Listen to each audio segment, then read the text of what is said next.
Zkouška zvuku pro tlumočení. Raz, dva, tři, čtyři. Zkouška zvuku. Test. The sound test for the simultaneous translation. Test 1, 2, 1, 2. Nobody is... Can you hear me?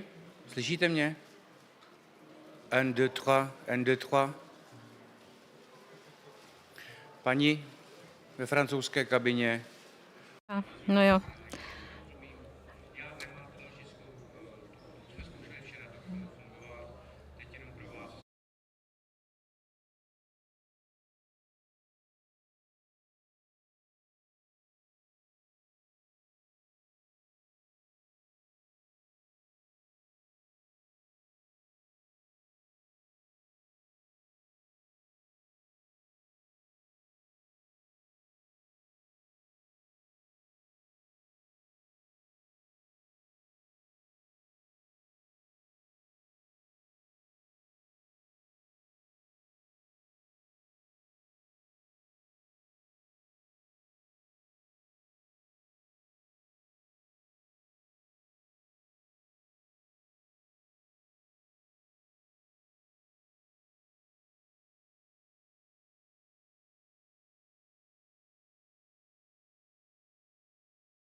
Good morning, ladies and gentlemen. Good morning, esteemed guests. It's my pleasure to welcome you to Prague to the 17th European Nuclear Energy Forum, a forum hosted by European Commission and also the hosting country, the Czech Republic. And we have a loads of topics to cover because this year's theme covers the topic of how nuclear can help the EU to reach its 2040 climate targets. So we'll talk about financing investment, a way to safety, public engagement, as well as strengthening supply chains.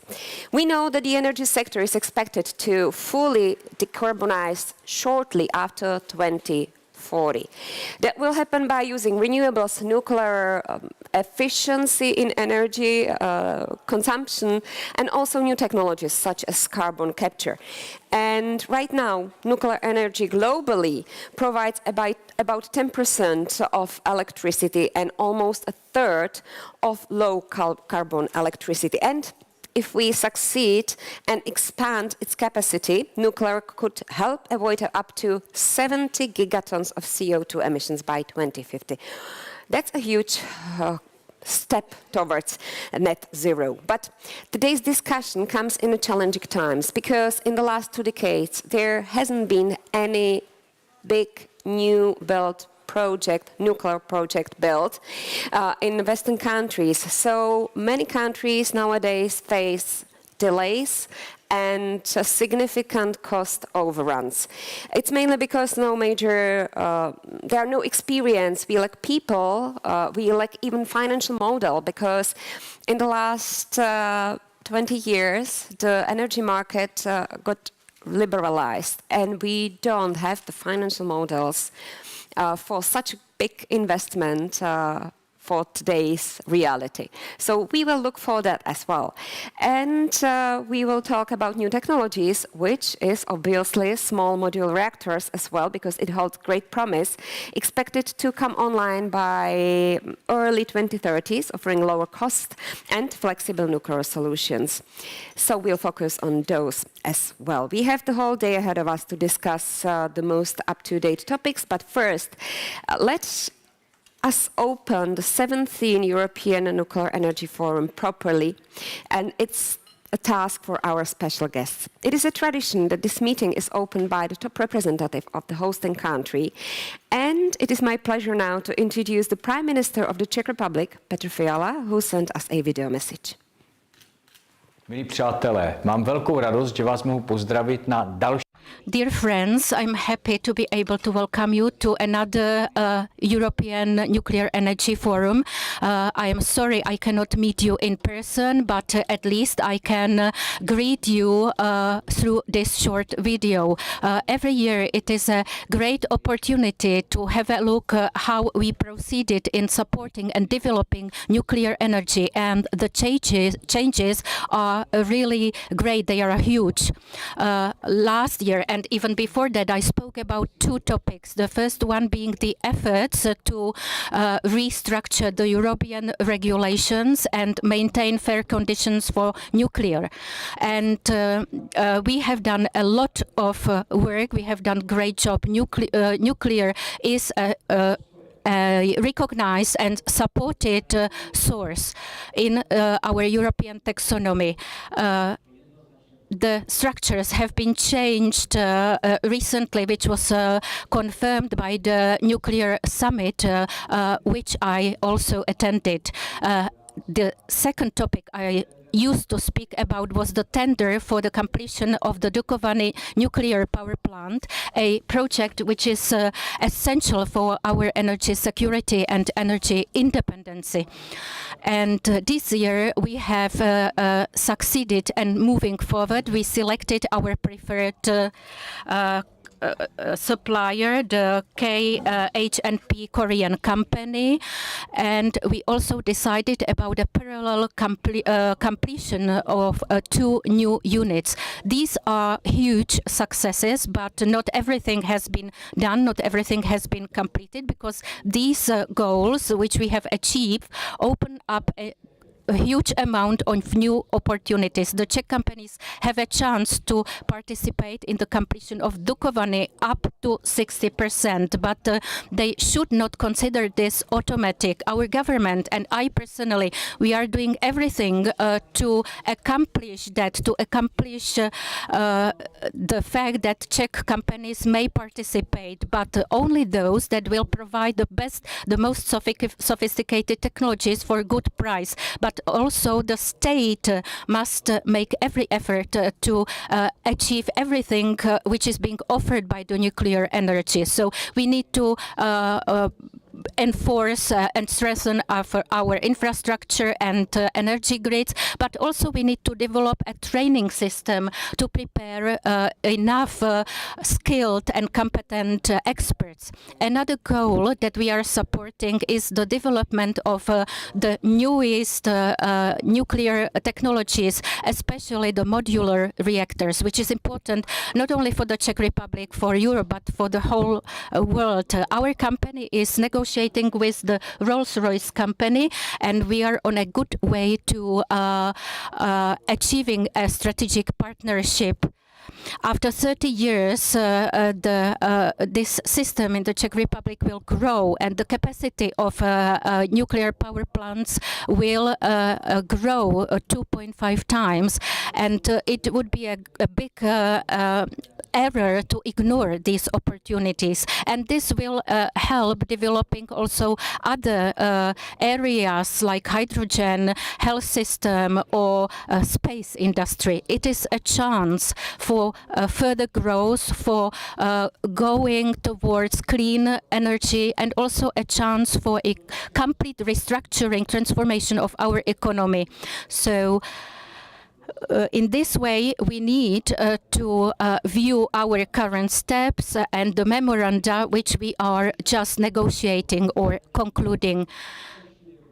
And so we carefully build partnerships, and we are trying to link all those, to combine those, to achieve the synergies and to get close to the key global players. So this is what I call a restarting of the Czech Republic. So ladies and gentlemen, enjoy today's forum. His message to all attendees of the European Nuclear Energy Forum, its 17th edition.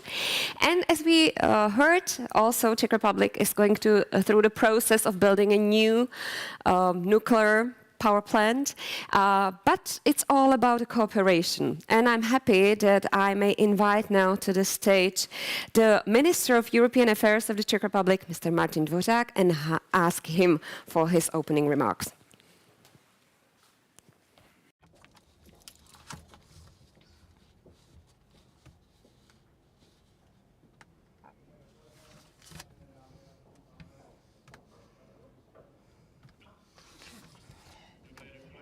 Good morning, ladies and gentlemen, dear guests. For me, it's a great honor to welcome you on behalf of the Prime Minister and the entire Czech government to the 17th European Nuclear Energy Forum, which is meeting once again at a very important time when the European Union and its member states are looking for ways to secure the future of their energy sector. I am here in fact, on behalf of the Prime Minister, and in fact, after his speech, there would not be many things to say, but I'm sorry that some of the things you will see here for the second time. I am delighted that this forum full of interesting topics and guests is being held here in Prague, in the heart of the Czech Republic, where we can discuss together not only the challenges, but above all, the opportunities that nuclear energy brings to our country and to Europe as a whole. I am pleased that to see nuclear energy gaining a stable position in the European Union as a clean energy source that plays a key role on our journey to meet our climate targets by 2040. It enables us to reduce the greenhouse gas emissions, stabilize energy grids, and to protect consumers from price fluctuations, thus becoming one of the key pillars of our energy self-sufficiency. In this respect, nuclear energy is indispensable in many parts of Europe, as it not only contributes to our energy security, but also makes an important contribution to the green transition, to economic stability, and to strengthening our competitiveness. Strengthening energy security, both in the member states and across the Union, is a prerequisite for tackling the current energy crisis. Nuclear energy plays an important role in this process. I am pleased that the Czech Republic actively contributes to the development of nuclear energy, which, as I have already mentioned, is essential for strengthening our energy security and for ensuring a smooth transition to clean energy. In this context, we have succeeded in establishing nucleus as an accepted source in the European taxonomy of sustainable investments, which strengthens investment stability in this sector. Shortly after its inauguration, our government launched an important tender for the competition of new nuclear units at Dukovany. And recently we reached a significant milestone in this area when, after the careful evaluation of all bids, we selected the Korean company KHANP as the preferred contractor for the competition. We consider this company the reliable partner. We also want to diversify the supply of nuclear fuel for the existing units, Dukovany and Temelín, in cooperation with traditional Western suppliers from the United States and France. The project of new blocks, new units, will bring significant economic benefit to the Czech Republic, which may participate up to 60% in the construction, which number represents contracts for over 240 billion. The contracts will enable Czech Republic to strengthen their position on the global market and contribute to the further development of our industry. It will also support the further development of technological capacity and innovation, will create thousands of jobs, and contribute to the modernization of transport and energy infrastructure in the region. It's also an important economic stimulus for the whole region and the European Union. At the same time, we have also started preparations for the use of small modular reactors, which represent an opportunity for nuclear power not only in the Czech Republic, but throughout Europe. This innovative technology has the potential to play a key role in decarbonizing our energy mix, while helping to replace fossil energy sources in the heating and industrial sectors. Small modular reactors can supply not only electricity, but also heat, which makes them a versatile energy source for various industrial and residential areas. The government has already discussed a plan for their development, and ČEZ wants to establish a strategic partnership with Rolls-Royce company. The result of this cooperation could be the first modular reactor near the Temelín nuclear power plant, as early as in the mid-30s. But the main use of modular reactors should be as a replacement for existing coal-fired sources. It is in energy locations that already have the necessary energy infrastructure in place. We also welcome the establishment of the EU Industrial Alliance for Small Modular Reactors, where the Czech Republic is an active member. Ladies and gentlemen, I believe that NF 2024 will provide us with a valuable opportunity to share experience, discuss new technological opportunities, and deepen cooperation between European countries. I am convinced that together we can find the best way to harness the potential of nuclear energy for a sustainable, safe, and competitive Europe. Thank you for your attention, and I look forward to a fruitful discussion. Martin Dvořák. You. And as he mentioned, the plans when it comes to small modular reactors in the Czech Republic, I can promise there'll be a representative of the company ČEZ present at the panel discussion, which will be at session 3 this afternoon, focusing on small modular reactors very much into detail.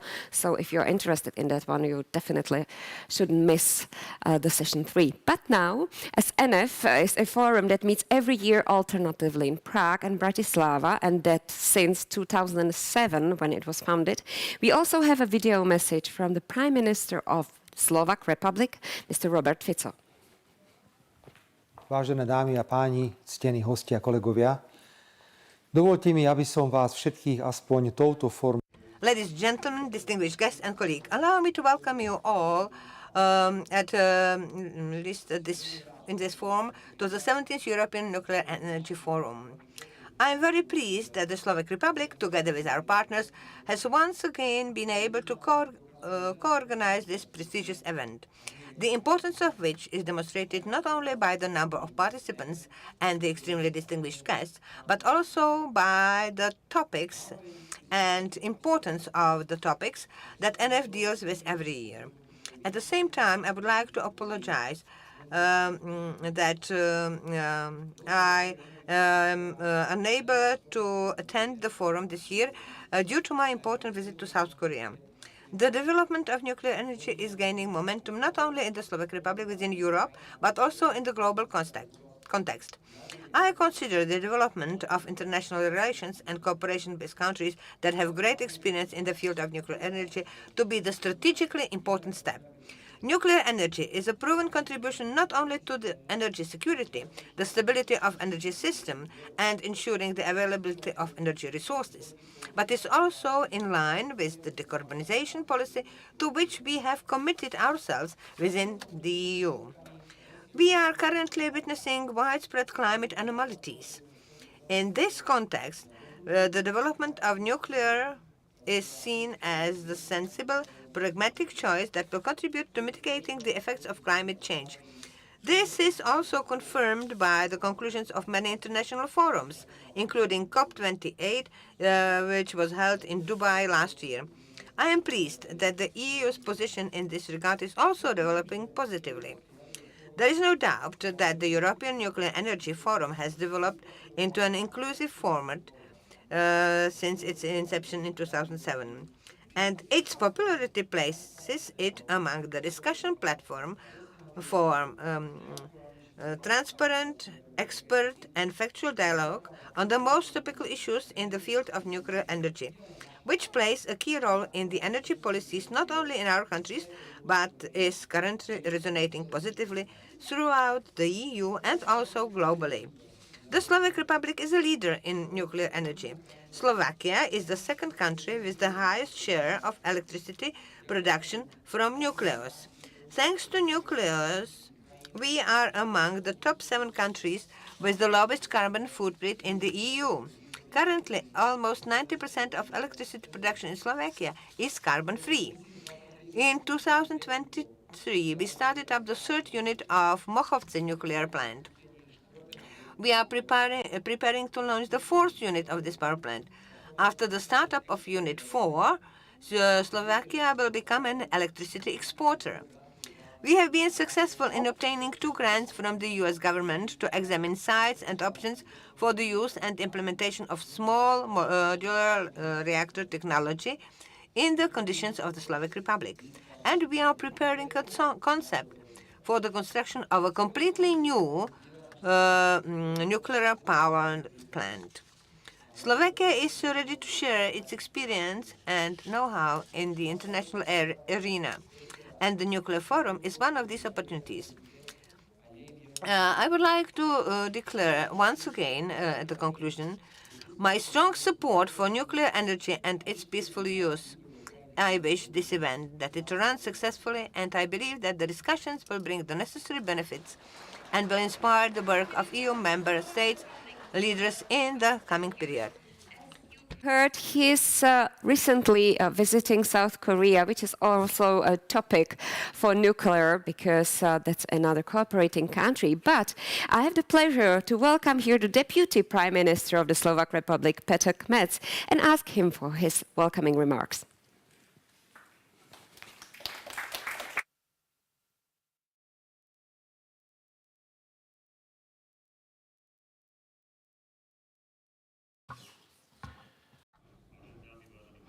Ladies and gentlemen, distinguished guests and dear specialists in nuclear energy, I am honored to attend this 17th Nuclear Forum. I can remember when it all started in 2007, when the Czech and Slovak governments were meeting on the bilateral level to compare their experience in nuclear energy. And I am happy to see that this nuclear forum has developed into a significant international forum. and to see that this forum has turned into a stable forum for discussing the future of nuclear energy in Europe. Such platforms are important not only because of energy security, but also because of sustainability and technological development. EU is the biggest energy importer globally, which means that it is largely vulnerable to various influences and geopolitical pressures.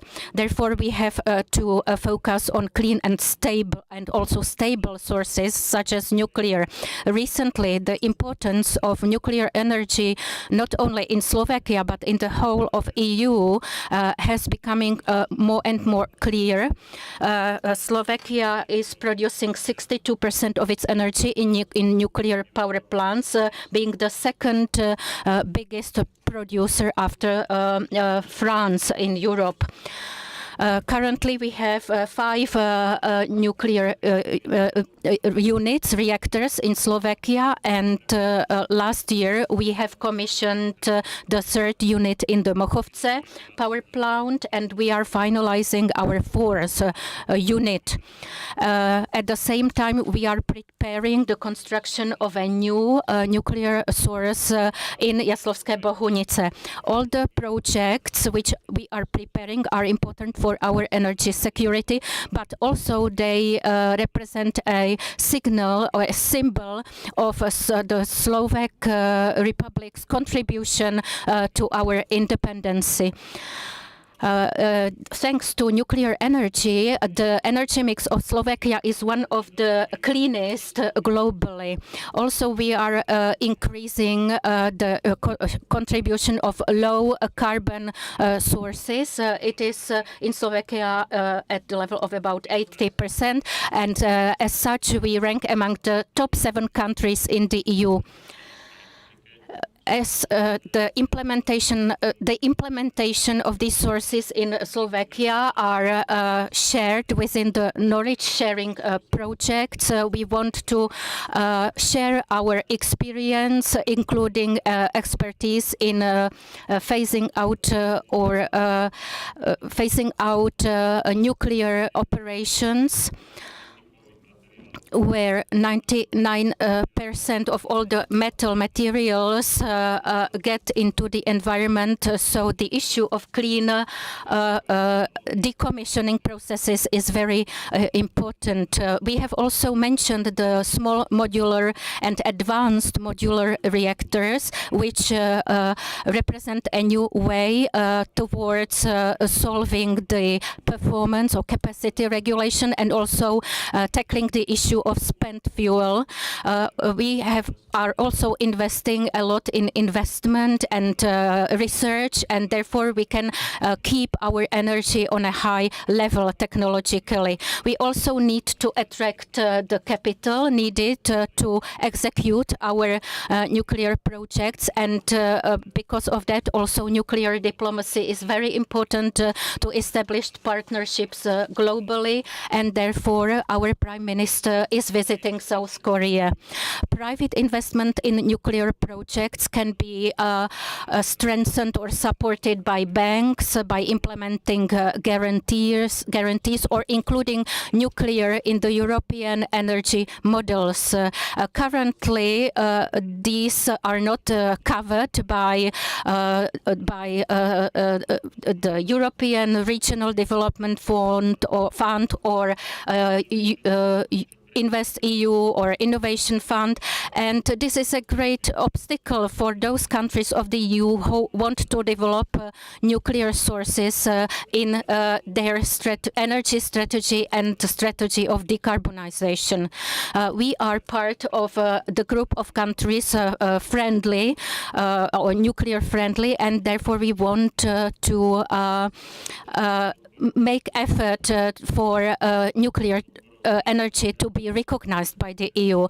We also have to invest a lot in education, know-how, and gaining experience with which we can achieve that nuclear energy is developed in Europe and that it is sustainable.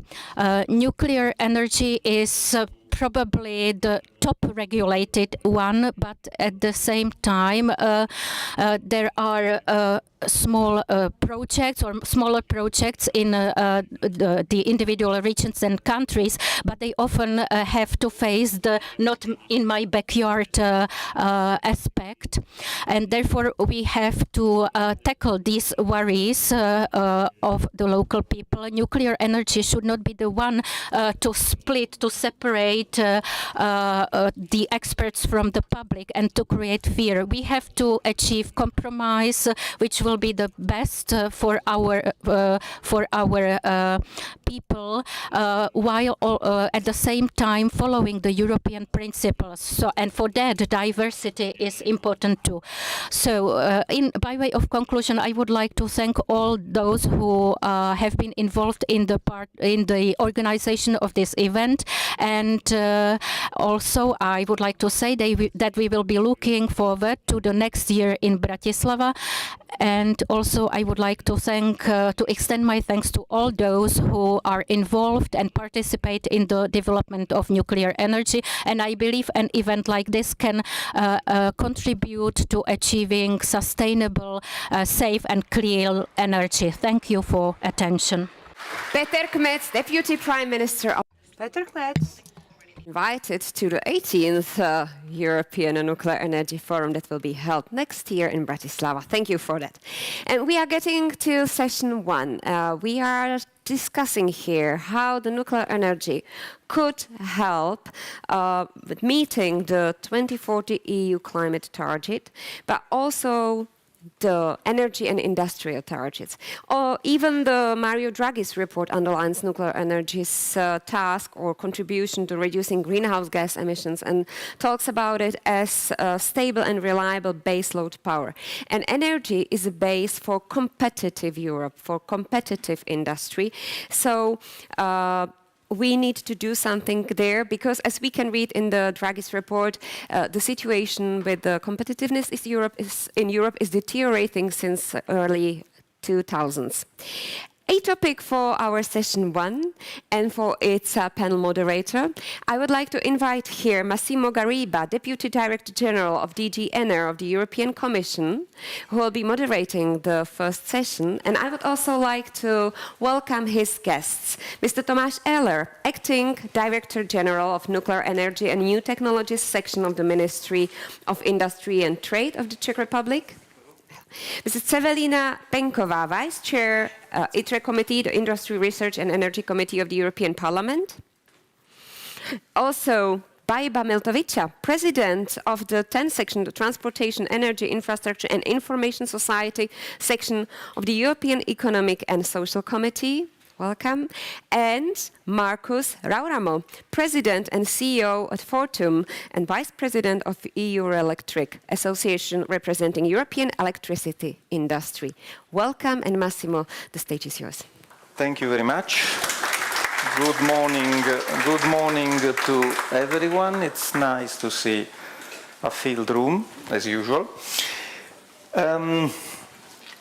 This NF comes an interesting moment for the European institutions. While we speak, Commissioner designates are preparing for the hearings in the European Parliament, and the shape of the Commission is being formed. You know that we have.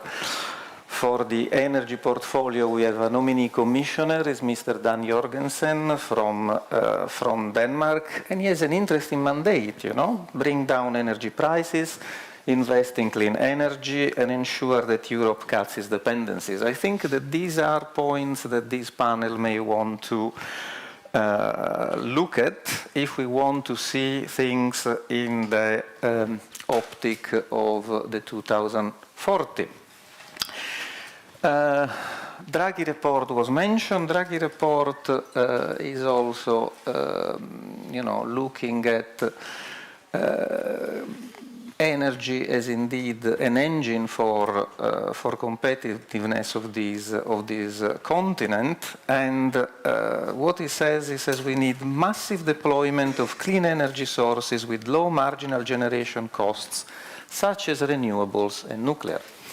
So this is a little bit where we are if we want to achieve our neutrality target.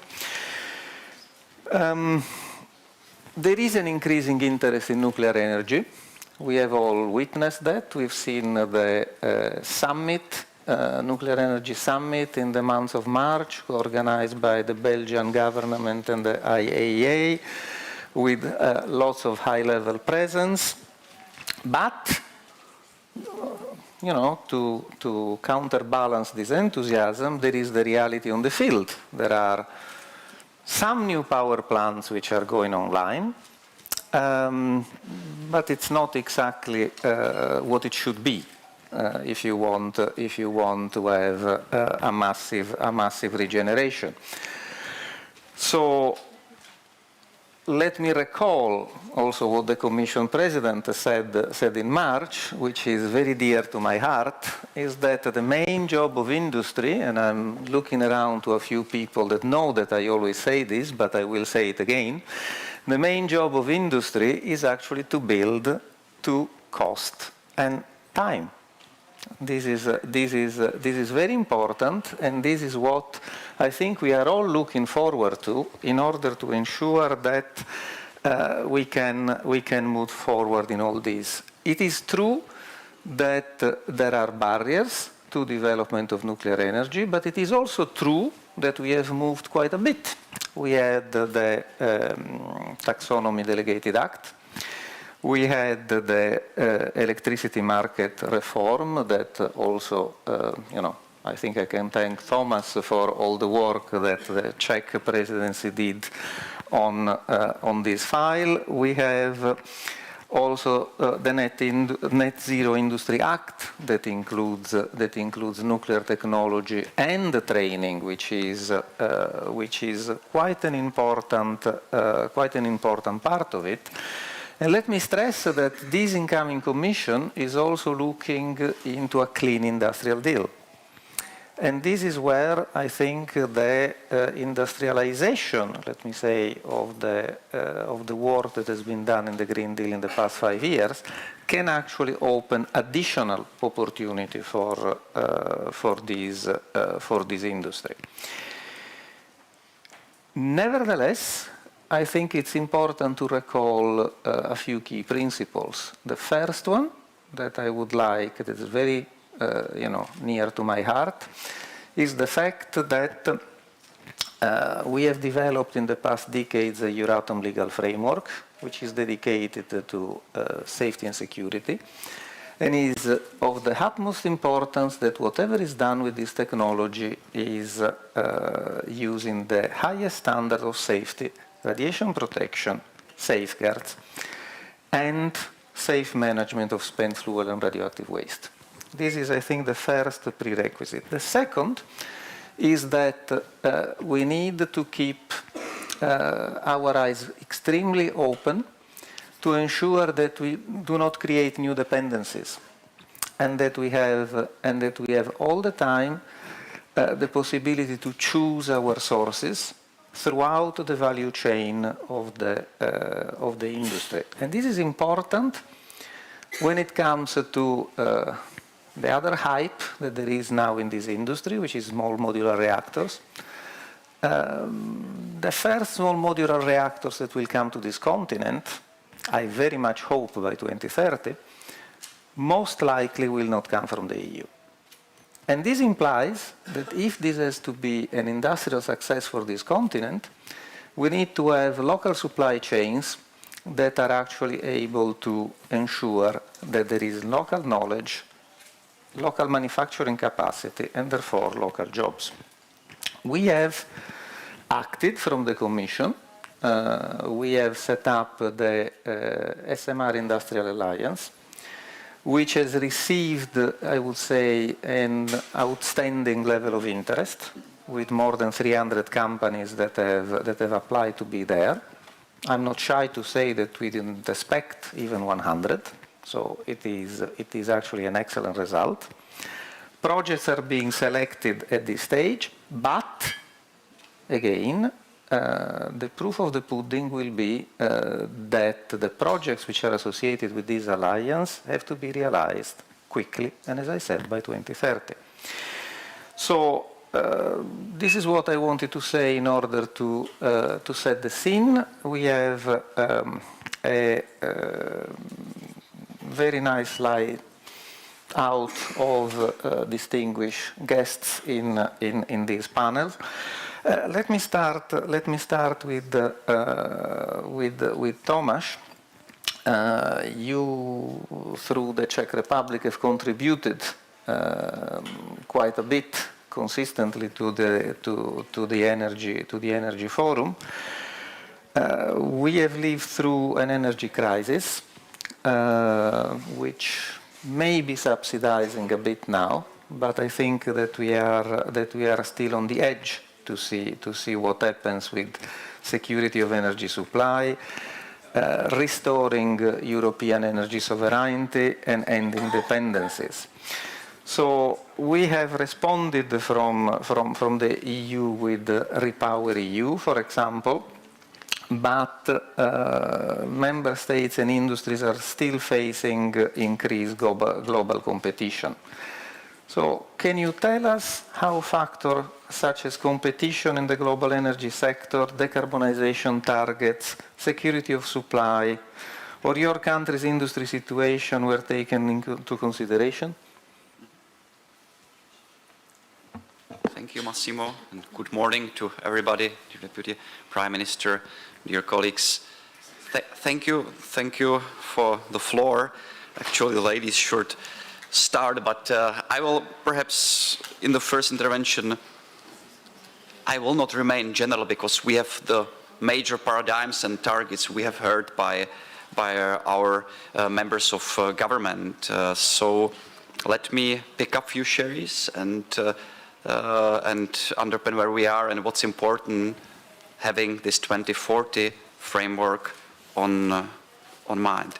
So, for sure, from the perspective of Czech Republic, but also more than half of member states constituting the nuclear alliance, it's clear that the nuclear has potential and will play significant role with regards to EU 2040 targets. And please, we need a real, true balance of these targets. So we always have to have on mind decarbonization, but energy security and competitiveness at the same time. As we have heard, the advantages of nuclear, let me say two things. One thing is that developing nuclear in Czechia, Slovakia means grid stability, energy security in the country, but also out of the country. The positive externalities are shared. And if I may extrapolate this hypothesis, nuclear is enabler for energy transitions and enrollment of intermittent renewable energy sources. So it's a partner, I think. Very important, what has been mentioned already by you, the instruction letters and program of Mrs. von der Leyen, technology neutrality.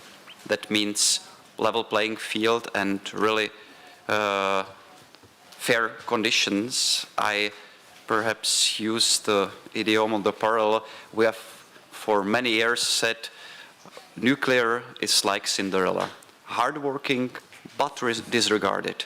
Today, it's not disregarded anymore, but we'll still need to put the shoe on and bring Cinderella to the castle. So to be concrete, if I may, we need, following the reforms, what you have said, to see whether the market reform really functions. Let give us a few years, whether the value of stability of nuclear it's there, and whether the instrumentarium works.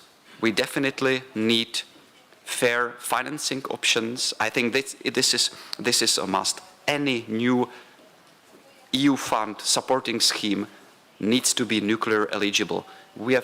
You mentioned Repower EU. Unfortunately, all planned programs in France, in Czech Republic, and others was blocked from the Repower, from the nuclear field. So, and it doesn't have to be for new build. It may be for skills, for infrastructure, for research and development and others. So please be precise and change this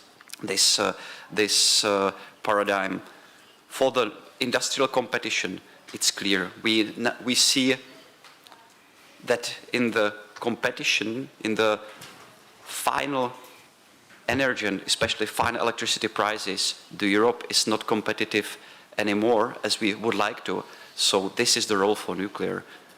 The system cost, the final bill, could be in this regulated part 10 to 20 times lower compared if we count only with intermittent sources. So let's look on that and have this policy in mind. If I may be a little bit heretical, 2040 is nice, but it's arbitrary date. So I think we should design our targets, but energy policies as well also reflecting what is the realistic schedule for nuclear new build. If it's 41 or 42, do not stick to 2040. Let's be flexible in this regard. Thank you very much that you mentioned that it's both EU framework and homework, national homeworks and industrial homeworks. That's clear. Perhaps to underpin in Czechia, we try since 90s to make our homework in the energy sector. We build up second oil pipeline from Terst. We build up together with German friends another gas pipeline from the north and west. Mm-hmm. And also in the back-end cycle, we make a progress with the Deep Geological Repository, a part of current 3 repositories for low and medium active waste. So we work hard on that and do not speak not only about nuclear new build, all the preconditions. And let's perhaps touch more upon that in discussion. So let's be pragmatical and realistic. Let's also use some setbacks or challenges in the projects in the past, now and in the future. We all know these projects are usually too big to fail. So we have to overcome these delays and problems, learn from that, and focus on lessons learned, economy of scale, and competition. I think we have demonstrated with our large nuclear tender that we can do competition. On the other hand, seeing the potential demand for electricity and low carbon decarbonization, there will be need for doubling or tripling the nuclear capacities as in the COP and other declarations. So please, set on competition. There are different choices, different technologies, but we will need all of them. There will be a huge demand for industrial capacities. That's a challenge in front of us, not to replicate, but to learn from 80s when France built 30 reactors at once. So this was really challenging times, and we need to draw for current situation the lessons learned. So let's finish that for the electricity, but also heat production, the nuclear will be part of solution, is part of solution, and a perfect teammate for other low carbon sources and some new systems of energy storage which will surely come. Thank you. Thank you very much. Thank you very much, Tomasz, for sharing with us. Ms. Penkova, you are here also in your new job as Vice President of the Vice Chair of the ITRE Committee in the European Parliament, and you are somebody that has always worked for nuclear energy. So it's a pleasure to have you here with us, in NF.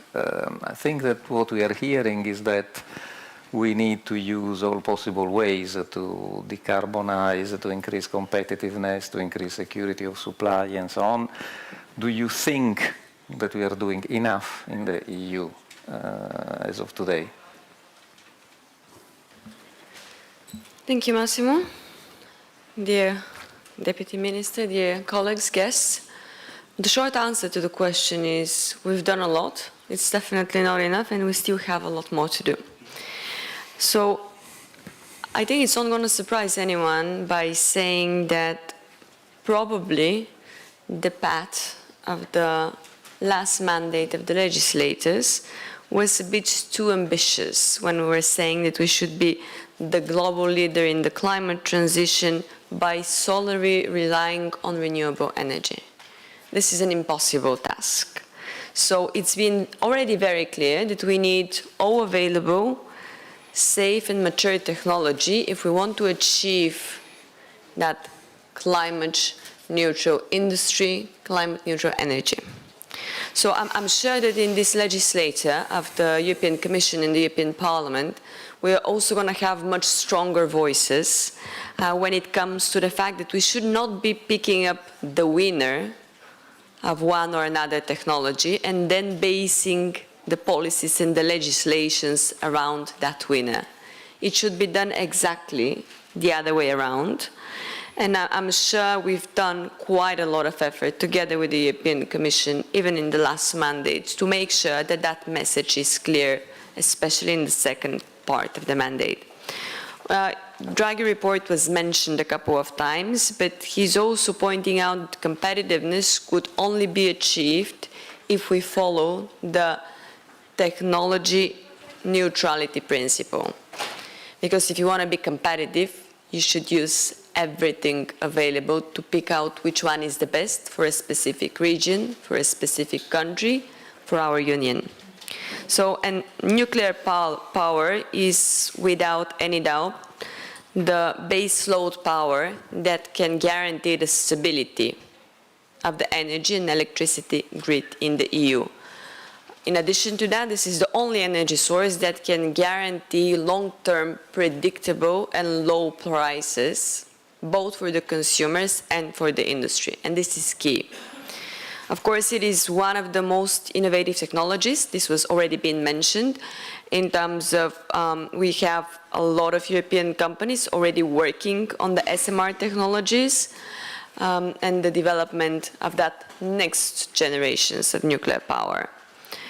And this is one of the key sectors where the EU still has the competitive advantage in terms of experts. And it was mentioned a few times that we should keep investing in expert, in academic achievement, but we still have that competitive advantage, and this is not to be neglected. And last but not least, it is one of the energy sector where we can guarantee that we can produce almost all of the components of the value chain here in the EU. Well, if we look at the targets for 2040, the European Commission set them very ambitious, like the reduction of the greenhouse emission by 90% by 2040 compared to the levels of the 1990s.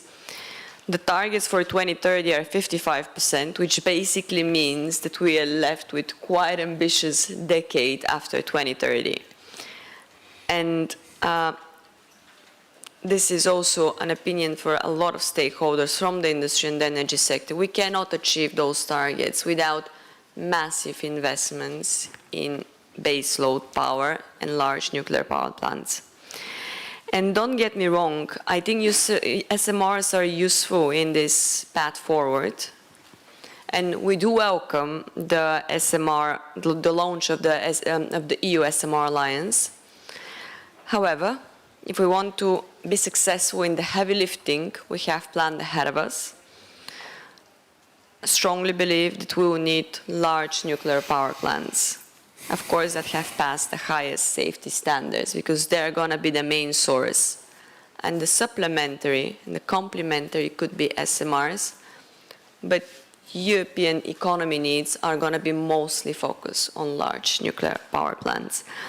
Since you've asked me if we've done enough last mandate, I will go back to the question. Yes, we've done quite a lot with the Delegated Act on Taxonomy, the first battle we won in 2020, that gave the option for nuclear energy to be still funded and financed by the capital markets.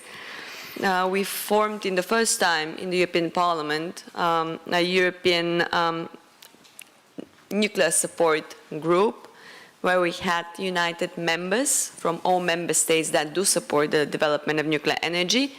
And the role of this group in the parliament was key when we had to inform our more skeptic colleagues about the benefits of nuclear energy.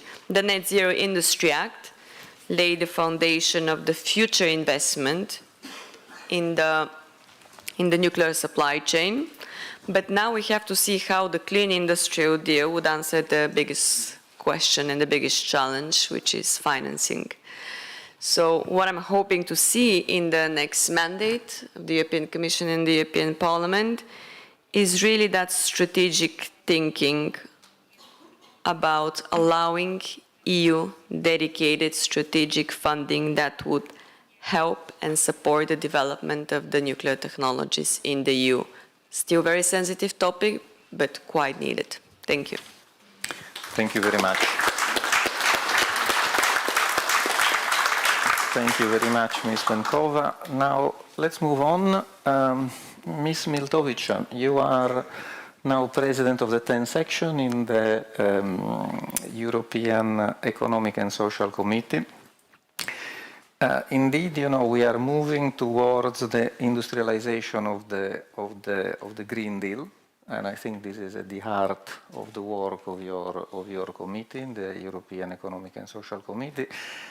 Where do you see, what role do you see for nuclear energy in the work of the next European Commission? What are your thoughts on that? What should we do, in your view? Thank you, Mr. Moderator.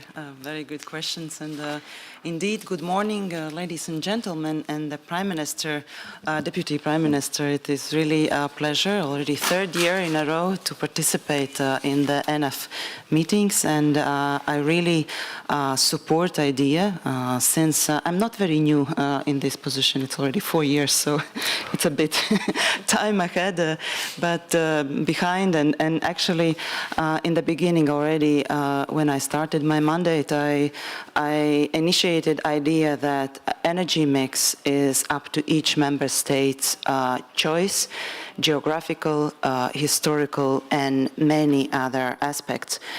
I come from the country that is small in the northern part of Europe, Latvia. We don't have nuclear energy. Nevertheless, I really have a full respect for countries having their energy sources.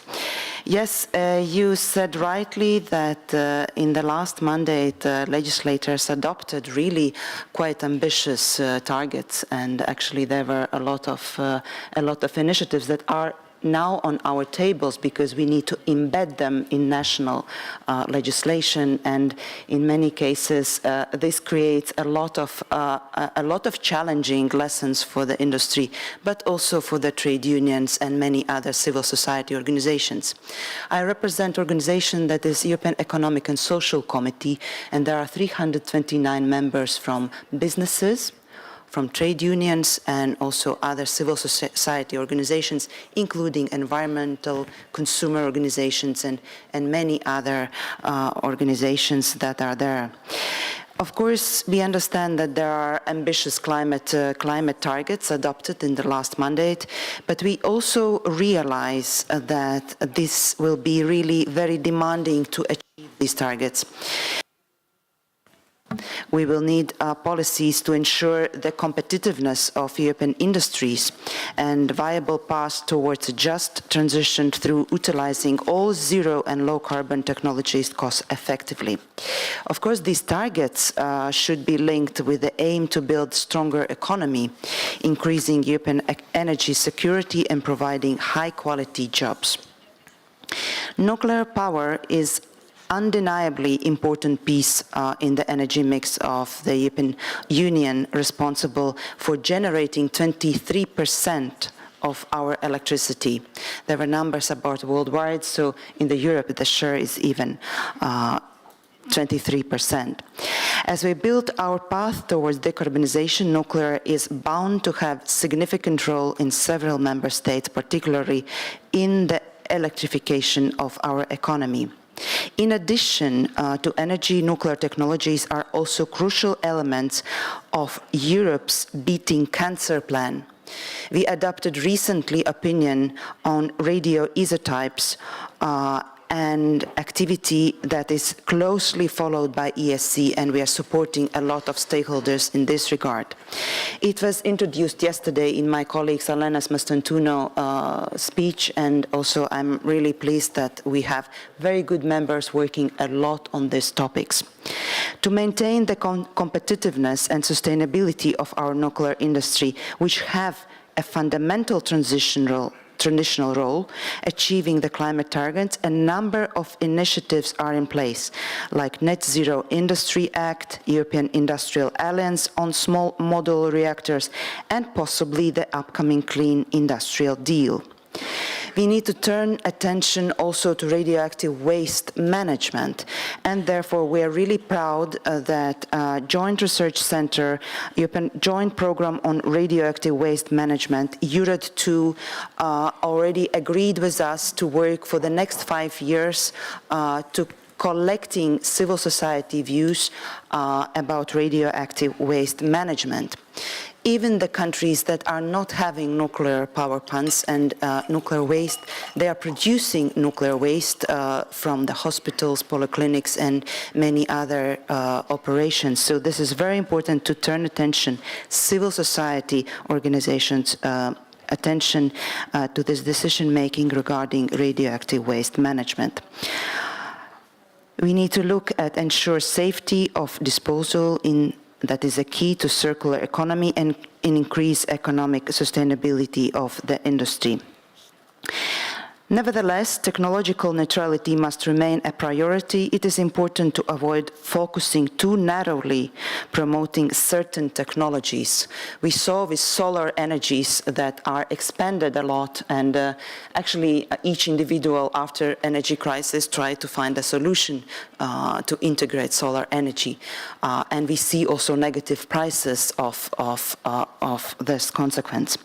Also, the European nuclear supply chains has weakened over the years, especially during the latest geographical crisis, and greatest efforts are needed to maintain our autonomy. Among our goals, the one of independence from unreliable international partners remains very high on the agenda. So we will be continue working a lot, as you see, not only this year, but the next 5 years, on several topics related to the nuclear energy, and we will be your allies, European Parliament, Commission, with this work. Thank you so much. Thank you very much. I think we will need everyone to advance properly. Now let's turn to industry, Mr. Rauram. You heard from the European, the national level, but let me say more in the policy making and administrative part of the world. You are the presidency of one of the leading European energy companies. So how do you see all this? Are we doing enough? Are we doing the right things? Are we helping you to achieve your objectives? What is your take on all that? Well, thank you very much. That was a long question. So the answer is that directionally, yes. And are we doing enough? We could do more.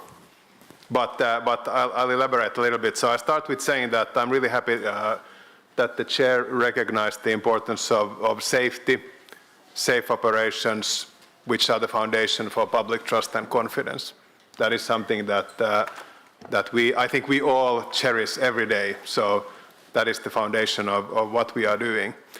Then secondly, I have been with the colleagues traveling around the world, seeing many nuclear plants recently, and talking with many politicians. So it feels here like being at home, being with friends, listening to the prime ministers and ministers, being so extremely positive about nuclear, and just simply recognizing the things that actually all the previous panelists spoke about. Just being very relaxed about nuclear and new nuclear, accepting it as part of the solution. So I'm giving inside my head big applause for that. But like the chair said, so I try to bring the angle of being the CEO of Fortum, being a board member or previous board member of TVO, the nuclear company for many years during the exciting times of construction of Olkiluoto 3, vice president of Eurelectric, and then I put the hat on that as a company we are an owner or operator of 9 nuclear reactors and several nuclear plants in Sweden and Finland. I thought about what is being said here. So everybody is saying something that's completely logical and makes sense. So given the targets that everybody say, so where does this thing get lost? So what happens? So we all kind of, this makes sense. Then we go somewhere else, we meet with other countries, and suddenly we kind of lose the red line. So what is happening there? Then I thought that maybe at some point I'll comment on the large nuclear plant versus SMR, but I'll get into that. So still to put a little bit the picture that what is the angle I am coming from. So I just want to say a couple of things about Fortum so you see where we are. So we're a producer of about 47 terawatt hours of electricity today, 98% CO2 free, about half is hydropower and half is nuclear power. So all the legacy is gone, all the fossil is practically gone. We can focus on the future. Production is very cost competitive. So the EBITDA almost 2 billion, balance sheet soon debt free. So we can look at the future so that okay, we can provide what the society and the customers need. Then a couple of angles. So we talk a lot about theory, what could happen and what could be done. But we are part owner in TVO and the Olkiluoto 3 project. So I want to give the big thanks to Jana, who is here from TVO, and Vakis from our fantastic supplier, and Helen. So huge thanks that we got this done, and we got the plant commissioned, and now we have, I guess it's Europe's biggest nuclear plant up and running. It was difficult, yes, but it's done. So that's one thing, very recent experience, fresh. And then when we talk about the final depository and the whole life cycle management of spent fuel, it was decided in Finland and Sweden in the 80s that there has to be a technical and financial solution for spent nuclear fuel. So the companies have, for every megawatt hour that we produce, money is put aside into the nuclear waste fund. So it's completely private. The only thing that the society does is just check that there is enough money to do the depository. So now Posiva has built the infrastructure underground, 400 meters deep, the tunnels, the capsuling plants, all the 12 or 13 cranes that are needed, overhead cranes to do it. So we're in a position to start the final depository of spent nuclear fuel. So that's done. It can be done. It may not be the prettiest final depository, but it's the only one. So I sometimes hear from the colleagues that the machines are not as pretty as we'd like them to be, but still they're the only ones. So the depository will start, and then it will be, if there are no more reactors, then it would be finished by 2116. So if you're looking for long-term retirement jobs, that's a place where for sure this can happen. Then we also, because of the geopolitical situation, so we took a new fuel into use in Loviisa, where we have the VVER 440 plants. So our good fuel supplier Westinghouse was able, with a really fast pace, develop, of course they had the license, but develop a diversified fuel. So now we have two alternatives, which we are very happy about. But then putting the customer hat on. So, okay, so what do we see and what do we hear? So 3 key points. We heard already from many speakers that Europe wants to achieve the Paris climate goals and its decarbonization and net zero goals. And that's, of course, that if nuclear and the supply of new power is important, but fighting climate change is the most important thing. We see the disasters every year, every season, what is happening. So, I take it that it's completely logical that we want to decarbonize. So Europe wants to do that. That means that the use of electricity will double over a not so long period. So vast amounts of energy are needed if we want to achieve that. But that's policy. So then we are talking with say, 30, 40 very large customers who are approaching us from steel, aluminium, hydrogen producers, hydrogen derivative producers, synthetic methanol, synthetic methane, data centers, battery factories, and then there's e-mobility on top of that. So when we look at our customer pipeline and we kind of cross-check that against the European targets, against the external forecasts, they all come together. So from many different directions, we can validate that we see something like a doubling of need of new electricity, or doubling of electricity use, also in the Nordics, which is where we kind of observe this. There is one particular thing with every customer segment. Everybody wants 24/7 power. So when we talk with the new steel maker or old steel maker, they are saying we want to run our process flat out. Aluminium, same thing. Data centers, well, the data operators are saying that, well, you tell us, you decide when you want to watch Netflix or when you want to run your business or watch cat videos or whatever we are doing. So we are not saying, okay, now electricity is more expensive, so now we use less data. That's not happening. So customers want a lot of energy and they want it pretty stable. So then logically, one would think that, well, then one should use all possible technologies to provide clean, affordable, and reliable energy. Sounds to me very, very logical. So I thought about a lot about the interaction in Brussels with the EU, with national governments. And when I look around, I see that Europe has one of the most powerful institutions, or many of the most powerful institutions in the world. We have competencies, and we have institutions, and we have financial institutions. So my continuous message is that let's just use it. We don't have to invent a lot of new things. We can use what we have.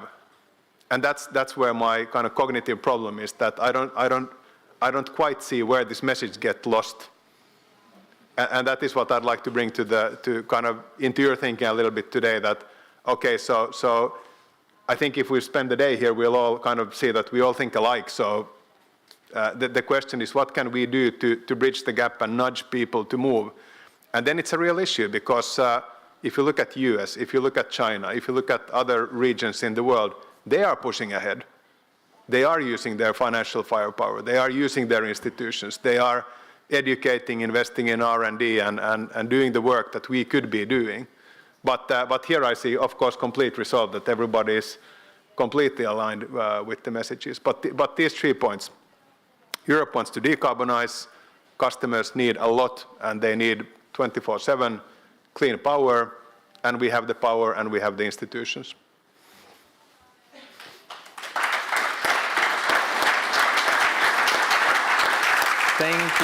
Thank you very much. I'm looking at the watch. I think we should wrap up this panel. If I can try and say in very few words, I will try and leave you with some keywords of what I heard more than anything else. I think that the priorities are the right one overall, but sometimes the feeling is that we move too slowly. This is what I seem to get. What I heard shared throughout the panel is technological neutrality, investment, attention to the prices that people pay.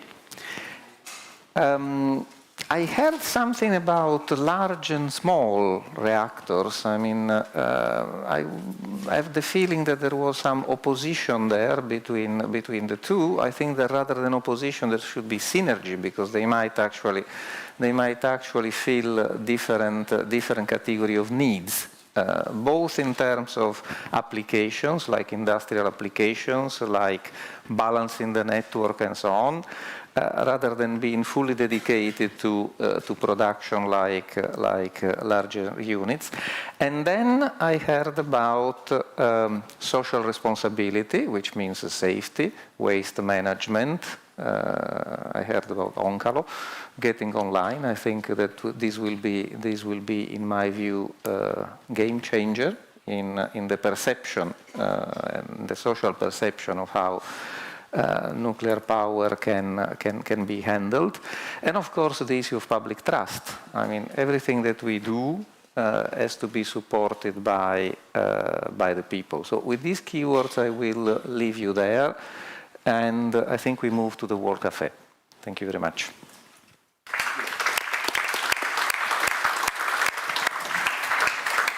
Thank you. Thank you to Massimo Gariba and his guests Tomáš Eller, Cevelina Penková, Bajba Miltovića, and Markus Rauramo. Thank you very much.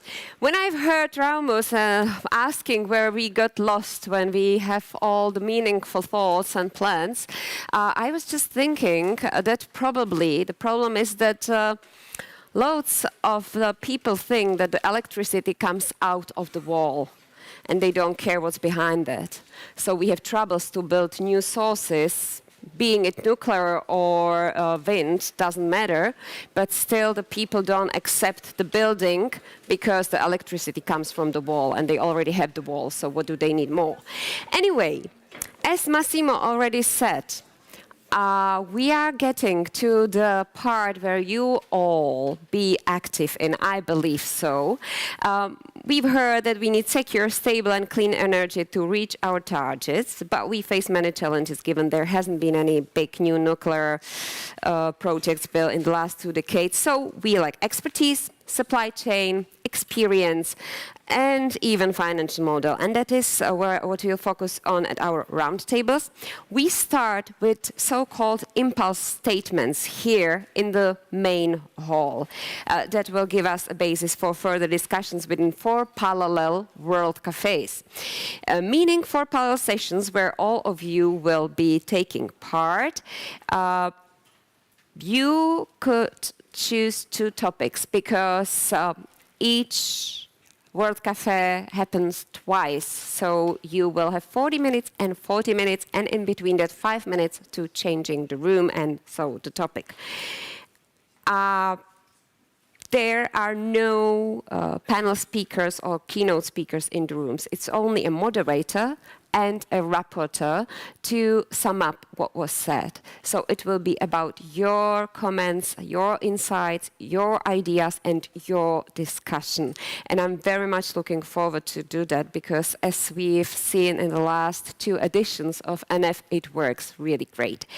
The topics for the 17th NF are financing investment, nuclear safety in new context, public engagement, and mobilizing, strengthening, and harnessing synergies in supply chains. Let me start now with the impulse statements and our impulse speakers. I would like to invite to the stage Juan Carlos Lentijo, Chair of the European Nuclear Safety Regulators Group, NSREC. He is the chair of NSREC, also a president of the Spanish regulator with history as a head of the Department of Nuclear Safety and Security at the International Atomic Energy Agency. We've met last in Strasbourg at Fusion Conference, but this time it will be about fission. And as we have all the names here at the table, I would also like to welcome Vakis Ramani, Senior Vice President for International Nuclear Development at EDF, and Mirto Tripathi, President and founder of the Voices of Nuclear. So, welcome. And as I said, we would start with Juan Carlos Lentijo and his view from the regulator point of view. Thank you so much. Yes, I have a very short presentation to help my statements.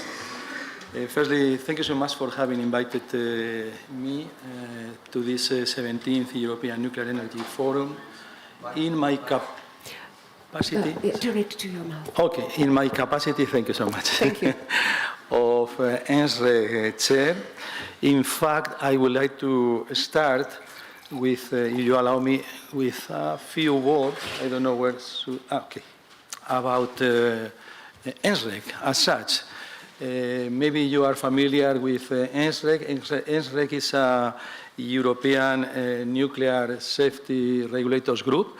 This group was created by the European Commission in 2007 with the dual purpose to provide advice on nuclear safety and waste management areas to the European Commission and to the European Parliament, and additionally to promote, to strengthen the exchange of experience and information among the European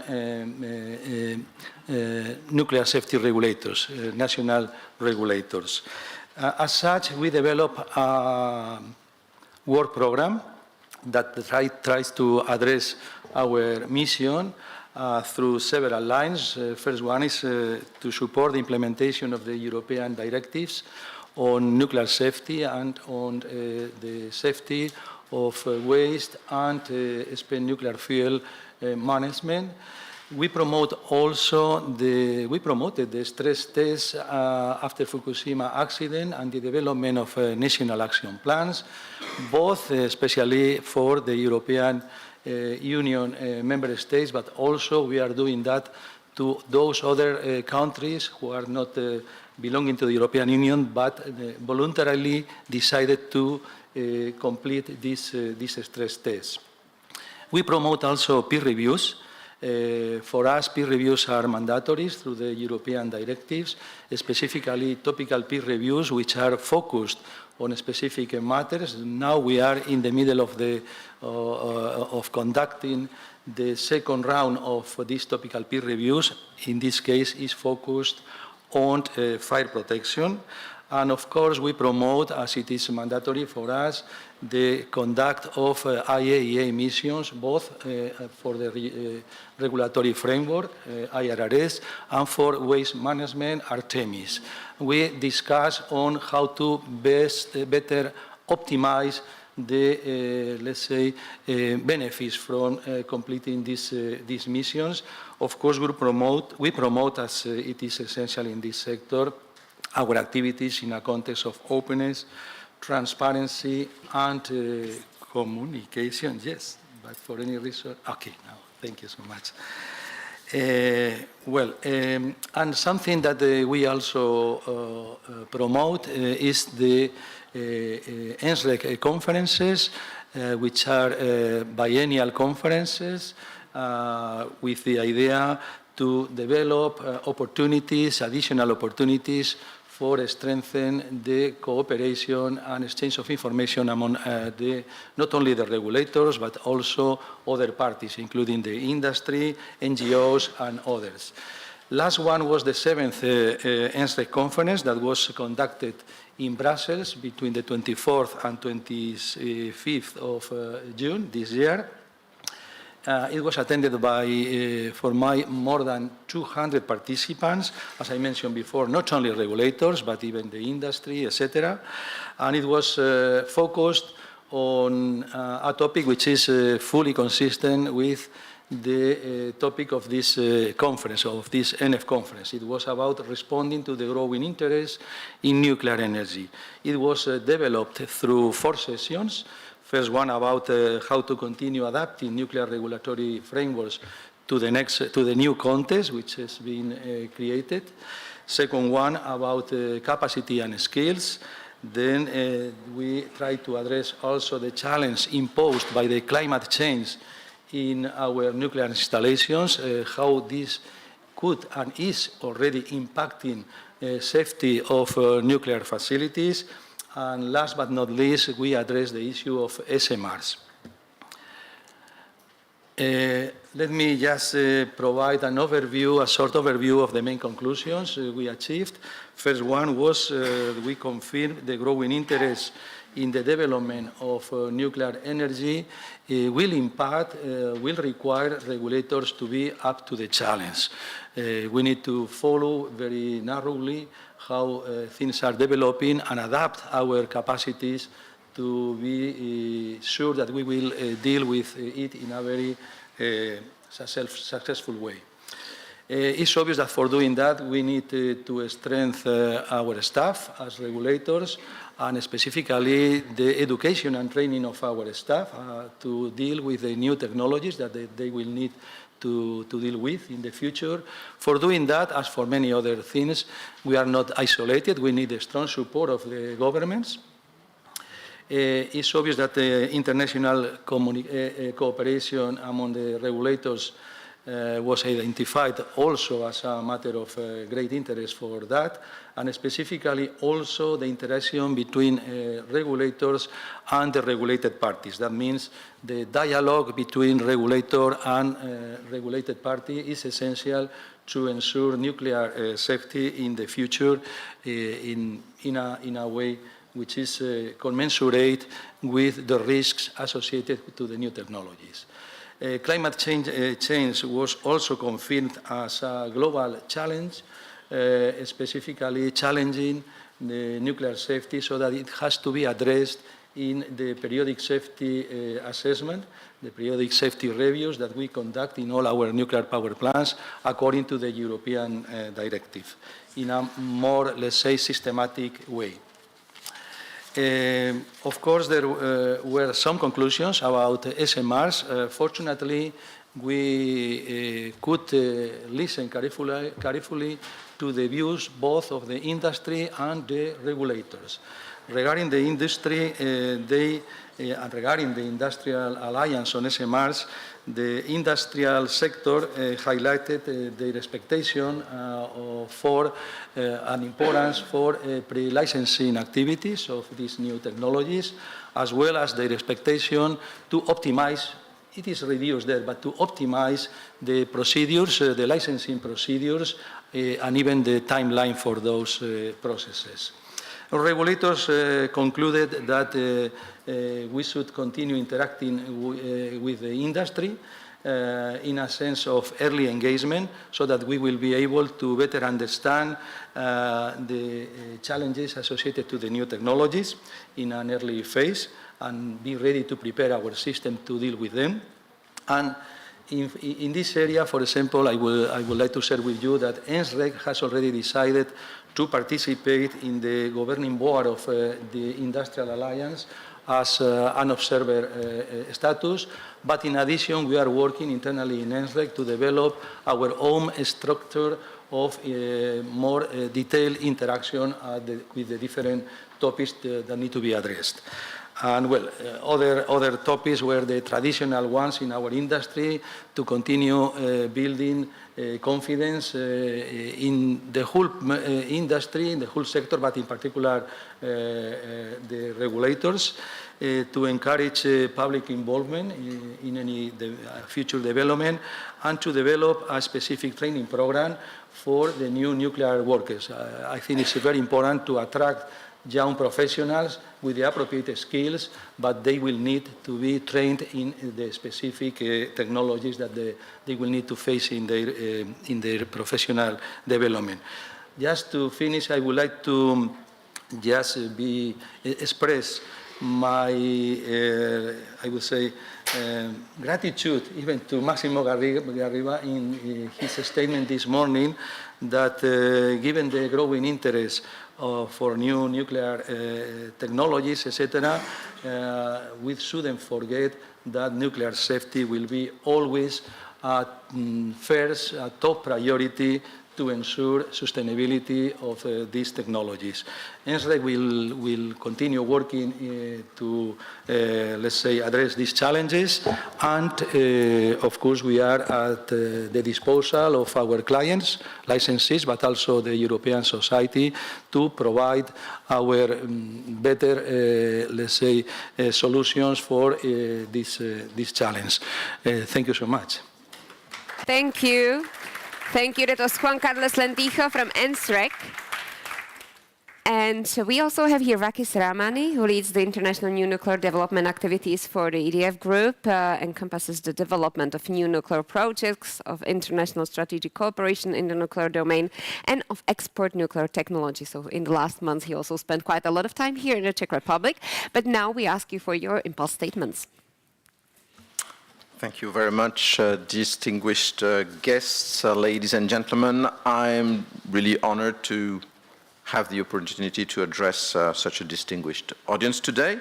And I'd like to extend my sincere thanks to the Commission and the ENEF Secretariat for this invitation. Everybody knows, as the world resolutely moves towards the low-carbon future, nuclear energy is a crucial component to support this transition. We've been repeating that as a mantra. The urgency to decarbonize our economies, achieve the EU's climate targets, and ensure an energy security has placed nuclear energy at the heart of energy policy discussions. We have also been repeating that several times. At COP28, 20 countries called for tripling of global nuclear capacity by 2050. President von der Leyen recently stated, we need to produce more of our own energy, more renewables, more nuclear, more efficiency. A declaration that deeply resonates with our collective mission and is firmly rooted in EDF Group's strategy in France, across Europe, and globally. So I will borrow from Marcus' earlier words in saying these great intentions should not get lost somewhere. Now, several member states are embarking on ambitious nuclear programs, reaffirming their commitment to establish a safe, reliable, and dispatchable energy mix. France, for instance, made a strategic decision decades ago to invest heavily in nuclear energy and continues to do so with its upcoming 6 EPR program. This crucial choice has also benefited Europe by helping stabilize its grid and providing a reliable baseload energy source that complements renewables, thereby ensuring economy and energy security. While European institutions advocate for a technologically neutral approach, it is essential to recognize that such neutrality must be also paired with a robust framework that ensures fairness and fosters collective understanding of both competitiveness and energy independence across Europe. A technologically neutral stance, which encourages all viable energy sources without preference for specific ones, can help promote innovation and investment in diverse energy sources, for sure, from renewables like wind and solar to nuclear and emerging technologies like hydrogen. However, we believe neutrality alone cannot guarantee success. Without clear and fair rules and a level playing field in the energy sector, the very goals we strive for, self-sufficiency and competitiveness, could be at risk. Hence, it is imperative, in our view, to foster a collective understanding of both competitiveness and energy independence across Europe. The very recent Draghi report, quoted several times, highlights essential priorities for the EU, developing a coordinated strategy that aligns decarbonization goals with enhanced competitiveness and also strengthening Europe's security while reducing its dependence on foreign powers. As a technology developer with processes in progress across Europe, it is EDF's natural mission to advocate for the development of the European nuclear industry, and this is our call to collective action. So I would like to encourage our distinguished guests to engage in strategic thinking during the roundtables. How can we ensure that we hold the keys to our own competitiveness and security of supply, while enhancing the safety of our plants and fostering the prosperity of our businesses and of Europe as a whole? The development of nuclear energy, together with a robust European industry made in Europe, is a response. This involves not only continuing to operate our existing fleet, but also building new reactors, whether large or small reactors, including front-end and back-end infrastructures, and ensuring the resilience of our European expertise and supply chain throughout the project lifecycle. This is a key objective of the EU SMR Industrial Alliance, launched this year by the Commission. The nuclear industry is particularly complex. We like repeating that to ourselves, requiring specialized equipment, materials, and skills. At EDF, we are well positioned to know that how true this is. After overcoming significant challenges with our fleet recently due to the stress corrosion phenomenon, with the increasingly interconnected European grid, we are all interdependent. We need each other. We share a common European destiny. This also means investing in our European industries to remain masters of our destiny. Governments and European institutions, we fundamentally believe, must demonstrate their commitment to nuclear energy through clear and consistent policies and financing mechanisms open to nuclear programs.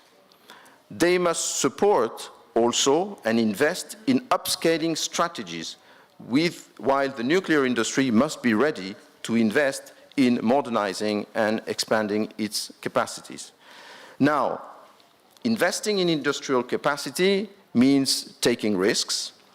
This is the challenge EDF faces every day as we prepare for the construction of EPR programs. For the nuclear sector to thrive, we must create a virtuous circle where initial investments stimulate market confidence, enabling suppliers to increase their production and expertise. By being bold, investing today to ensure tomorrow's capability, we can build the industrial foundations necessary to foster nuclear expansion in Europe. This also means that we all collectively believe in our own capabilities and in our own industry. Let's make sure we give it a chance. Europe must lead by example, strengthening its supply chain, investing in its capacities, and establishing fair competition rules and competitiveness. There is no doubt that together we can forge a sustainable, resilient, and competitive energy future for Europe. Thank you very much for your kind attention. Thank you. Thank you, Vakis Remani, for representing the industrial view and the NGO view. We have Mirtha Tripathi, who is an energy transition specialist, particularly interested in the role of nuclear energy in the fight against climate change. She spent 10 years in the nuclear industry in strategy and sales roles before she founded NGO, Voices of Nuclear, and now her impulse statements will close this impulse statement session or part. So it's yours. Thank you very much. Thank you for your invitation and everyone for being here today. I wanted to start by saying and thanking Marcus Romero for his impulse statement, because I thought it was very right on point with what he described as disowning cognitive dissonance, which is a little bit what we experience as well when handling the public debate and watching how public decision-making is often being handled. So what are the voices of nuclear? The voices of nuclear essentially represent citizens, and then whoever serves citizen interest, which is end users, industry, interest into benefiting nuclear energy. So we demand to benefit as much as possible and as well and as optimally as possible of nuclear energy, which means two things. It means that first we are pushing and encouraging for the nuclear industry to have the most favorable environment for it to develop its projects. But we also look at the nuclear industry to make sure it actually delivers these projects as well as possible. So what do we see as citizens? What we see is a significant shortage of electricity on demand that will worsen in the next 5 years. While this means that all the kind of jobs and activities we other people outside the nuclear industry can have, be it in health, in agriculture, in industry, in whatnot, would not be able to realize if that demand on electricity on demand is not fulfilled. Despite that shortage that is coming very strongly at us and worsened by climate change, of course, what we see is the latest scenario modeling coming from the European Commission, for example, forecast 30% nuclear for 70% intermittent renewable by 2050 energy mix. This sends us also to what the recently German call, for example, of remunerating consumers and industrial end users for being flexible and adapting themselves to the production instead of the contrary. What we also see is that investment from capital venture funds in energy has dropped 30% lately, and funds still 80% of a combination of solar, batteries and hydrogen, and smart grid reinforcement. That's 8.5 billion euros of capital venture investments in something that is not deemed today realistic and that has not brought any significant demonstration that it would actually work. On the contrary, or even furthermore into that cognitive dissonance, we have fusion today, who is 3 times more funded by private capital than fission. That's 0.6 billion for only 0.2 billion for fission. All that, why real-world electricity is 90% rotating machines. Electricity on demand, 3,000 revolutions per minute to obtain stable and inertial alternative electricity current of 50 hertz. So what about on the side of institutions and rationality of the debate?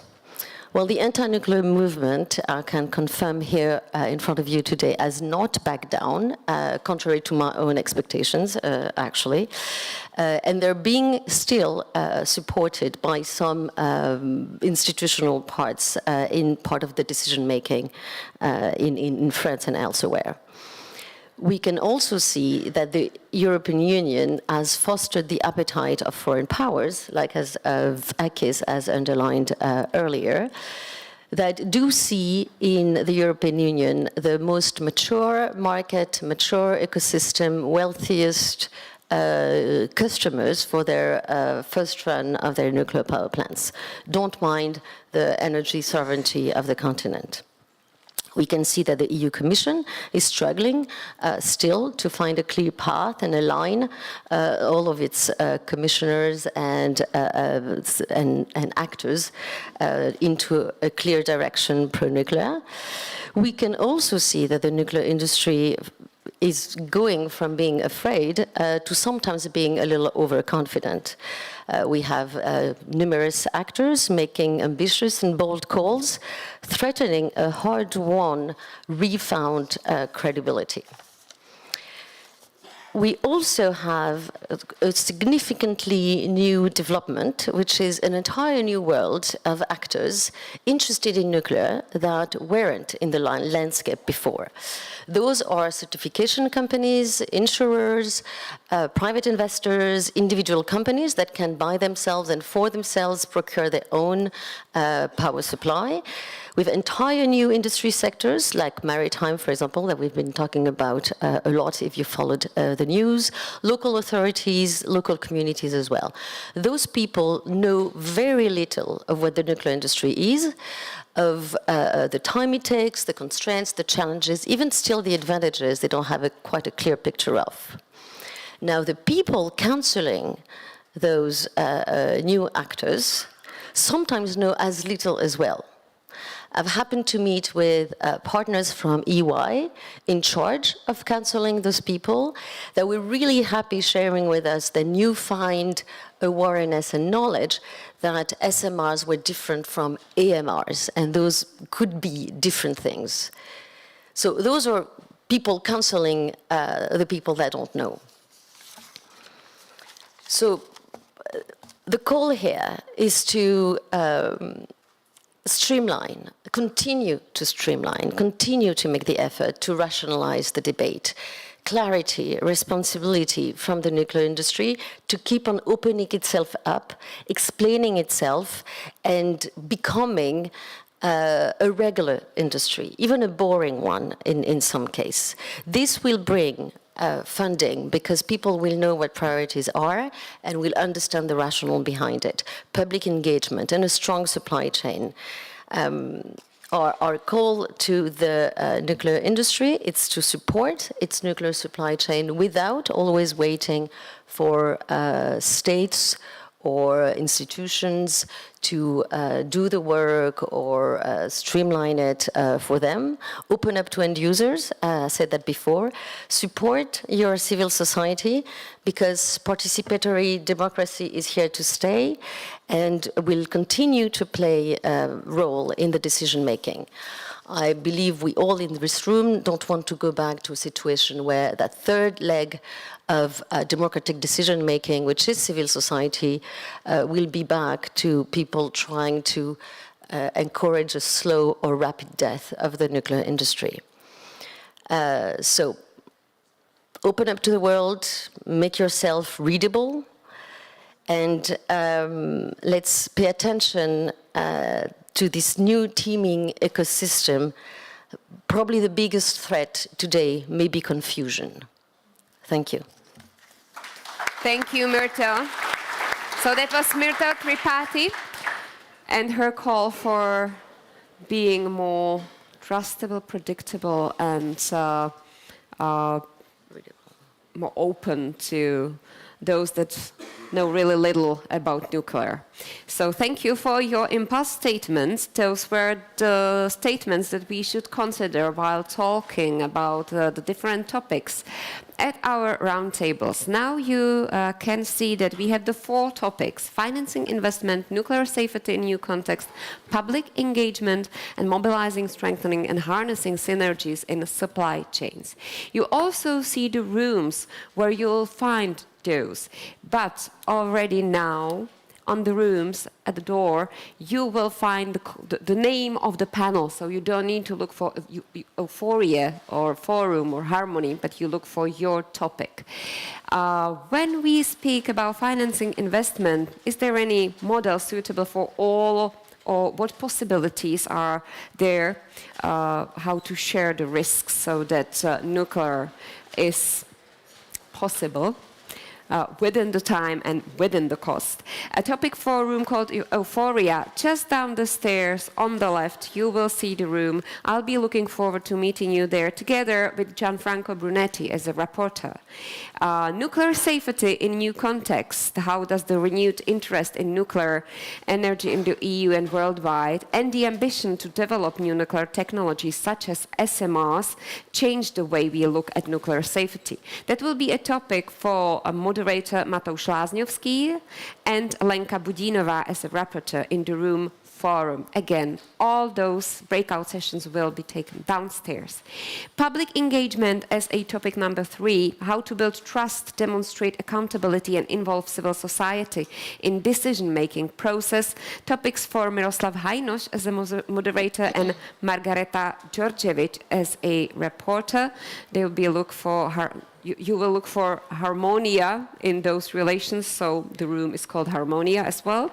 And 4th, mobilizing, strengthening, and harnessing synergies in supply chains, how to boost European nuclear industry capacity and competitiveness and attract new skilled workers. A topic for moderators Susanna Streeter and Ana Rita Lopez Ramos as a reporter in the room Grazie. But now, We have 20 minutes to have a coffee, some refreshment, and then after those 20 minutes, we meet in the rooms separately. So just look for your topic. That will take, the first roundtable will take 40 minutes. The last 5 minutes should be about summing up, finding solutions, finding conclusions. Then you'll have 5 minutes to change the rooms, and again, 40 minutes of discussions. And after that, you will have lunch, and after the lunch, we all meet up here in the main hall. So, start of the first roundtable is 11:15, second at 12, and here we'll meet at 1:30. So, meet you downstairs, and then in the afternoon back here. Enjoy. Thank you.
Ladies and gentlemen, welcome back from the roundtables and world cafes where we discussed the crucial topics for nuclear to be able to help us to reach our 2040 climate targets. We know there are many challenges to go over or to face.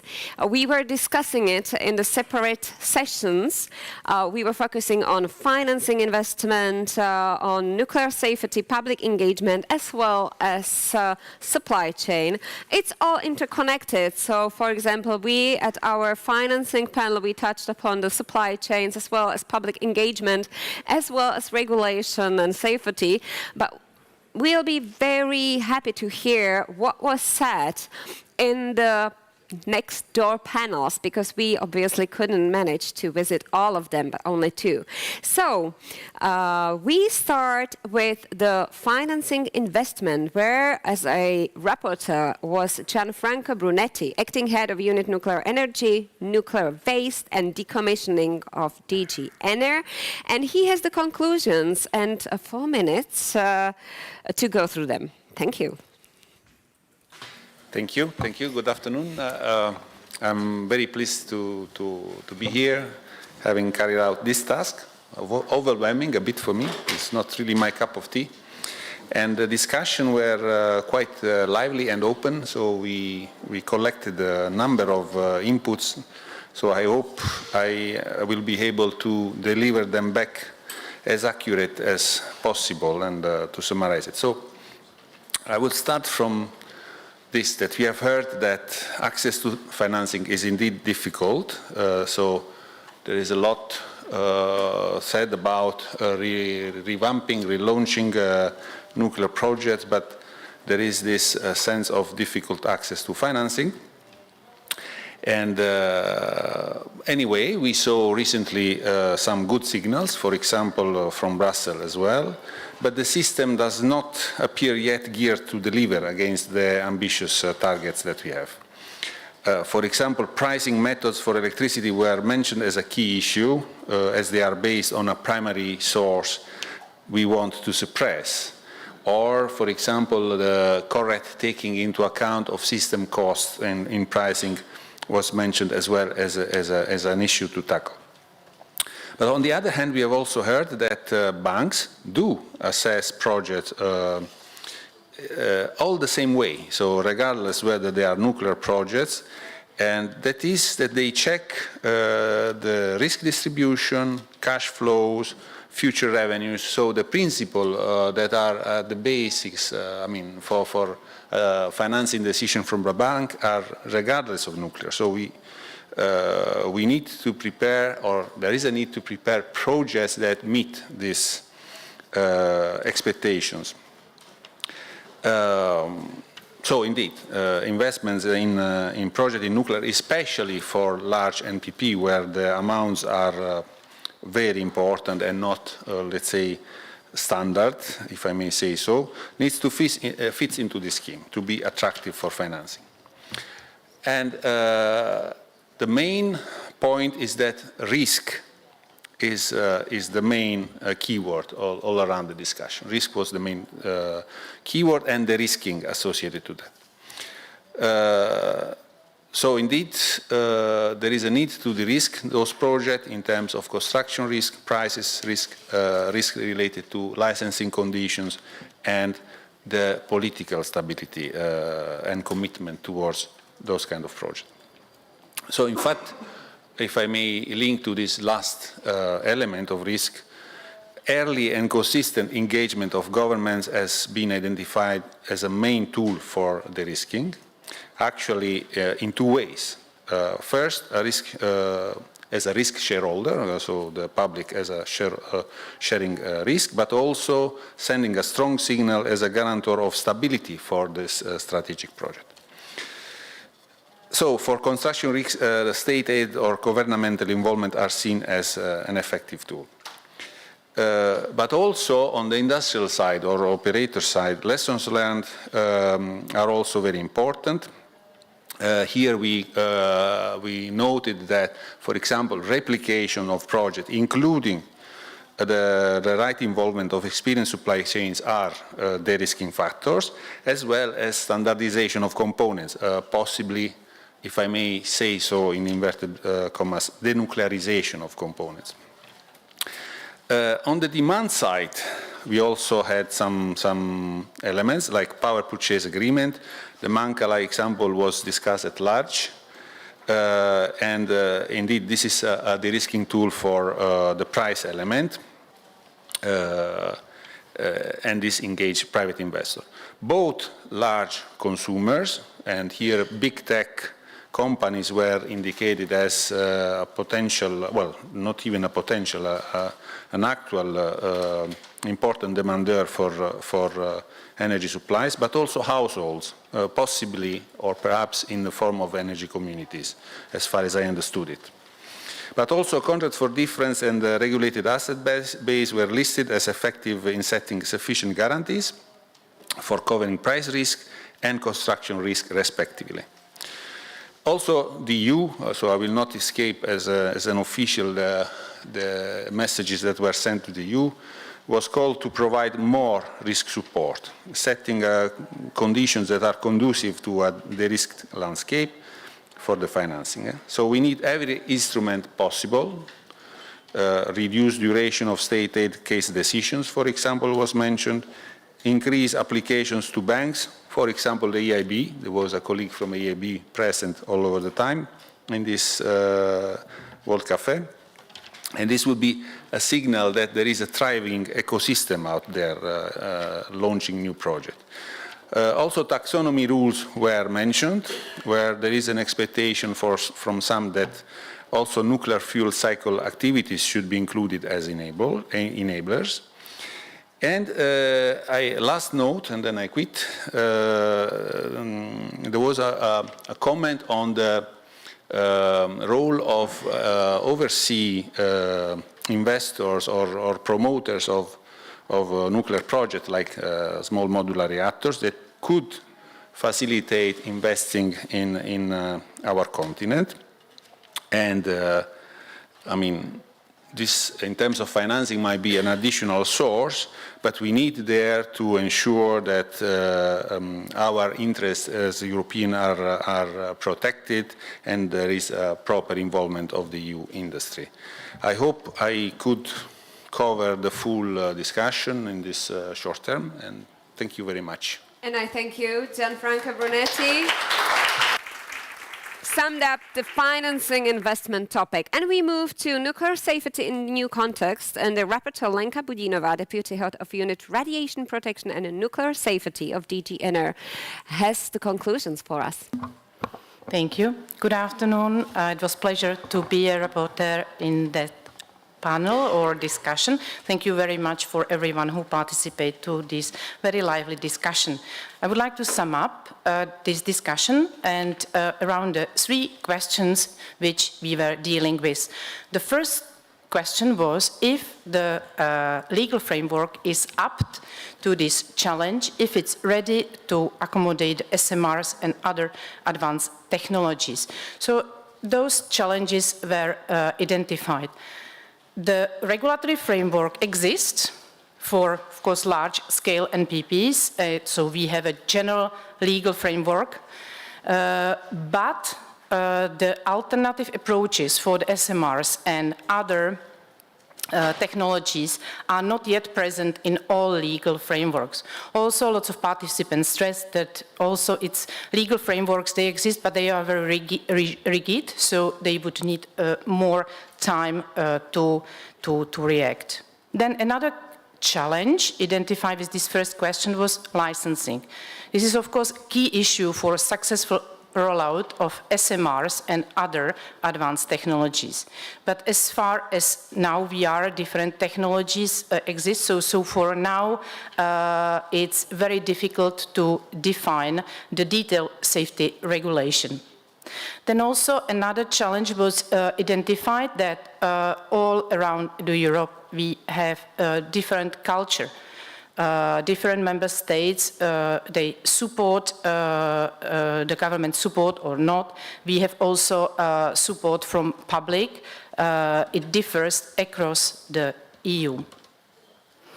Then the second question was what EU can do. So, of course, it seems that industry, they would like to have the SMRs and other advanced technologies to be like kind of ready-made, to be delivered with already license and to be easily deployed all over the EU, but probably this will not happen. So the EU role would be in facilitating, not assessing, and what was very much clear is the key role of nuclear regulators. Nuclear regulators, they have to play the key role and should continue to exchange the good practices and experiences. So the EU should offer the platform for that, and it already exists, as was already specified in the key messages. We have NSREC and VENRA. So we have to continue to build the consensus on the high safety, high level expectation on nuclear safety. Then what was also stressed that EU can support by financing the research to develop the safe technologies. And then I come to the third question, which was concerning this new geopolitical context, unfortunate situation, how can EU and the member states can improve its preparedness and readiness to react in the case of future potential military conflict. It was concluded that it's of course essential that we have to learn from this situation. There are no rules, and it's probably difficult to establish some rules. Agency role was highly appreciated because it brings us at least very good information about the situation. There were also principles and identified by the International Atomic Agency in Vienna. And now the question is if we should formalize them. There were some voices proposing some options that those principles, they might be formalized maybe in a new convention or amend the existing framework. That was this question, the third one, was less discussed, but some outcome we had. Let me conclude by stressing the most important what was outcome of the discussion and should be in mind of all actors who will be acting in deployment of the SMRs and other new technologies, that nuclear safety should remain as ultimate priority for all involved actors. Thank you very much. Lenka Budínová, thank you. That was concluding the nuclear safety in new context, and I invite here to the stage Margareta Georgievich, head of unit Euratom Policy Coordination of DG ENER, to sum up what was said at Public Engagement Group. Thank you so much. Good afternoon to everybody. So from the Public Engagement Group, we started with a Slido with the question, which is the most effective strategy to involve civil society in nuclear projects? And we had two top results. The first one was a transparent and continuous dialogue with civil society. And the second result was clearly communicate both benefits and risks of nuclear. So if we go first to the first result, the transparency and continuous dialogue, we discussed 3 examples of well-established dialogues in member states. First of all, the French approach, which was considered very appropriate and effective, where a public debate is actually a legal obligation. We also discussed in detail the Finnish approach, which is a very different context. Only 6% of Finns are anti-nuclear, and they do regular public opinions since 1983 to be able to adjust their public opinion or their outreach to the stakeholders. And in Finland also, the companies are very active in the outreach, and the regulator is also very well trusted. A third example was in Estonia, where the government has conducted working groups with civil society that has been very successful, although in Estonia, of course, there is a limited experience and knowledge on nuclear. We also discussed 3 examples of specific challenges in some member states and considerations. In Czechia, for example, while the local level NGOs are very active and lobbying for nuclear, there is a lack of national level public civil society organization that are pro-nuclear and then can benefit or can counter some discussions from pro-renewables NGOs. In Italy, experience both in 2009 and now has shown that there is a need for a nationally coordinated stakeholder dialogue including independent experts and not only from nuclear industry. And Italy has now copied the French model, which is also very successful. And finally, on local dialogues in the municipalities, it's important to note that the discussion is not only about nuclear safety, but about the whole aspect of how a nuclear power plant can change the life of the inhabitants in the area. When we come then to the second topic, so the need to clearly communicate both benefits and risks of nuclear. Here it was strongly felt that it's important to address people's fears, not by countering with facts and figures, but with the fears that could materialize if nuclear is not used. So, for example, concerning blackouts, high prices, climate change, the fact that we need capacity, and that renewables in some instances might not be enough. Also, it was felt that in addition, we have to communicate on the benefits and be transparent on the benefits. For example, the positive impact on nuclear on prices. There was a big discussion about electricity market design, about marginal cost, high prices in Germany and the reasons for that. So how to do this? First of all, there were three advice given. First, we need to do more outreach. Use social media influencers that are able to communicate clearly and convincingly. In Austria, for example, it was felt that social media had not been used enough, and to be really active on the ground. Secondly, the messenger has to be trusted. It has to be independent. It was noted that in some countries, perhaps the government did not have that trust. And thirdly, the importance, of course, also of education of the younger generations early on. And if all of this is done, it is possible to change perceptions. We got 2 concrete examples of that. First of all, in Denmark, the anti-nuclear population had gone from 65% to 29% in a few years. Also, we got examples from the US, where empowerment of normal people working in nuclear power plants to communicate about nuclear had had a very positive effect. Thank you.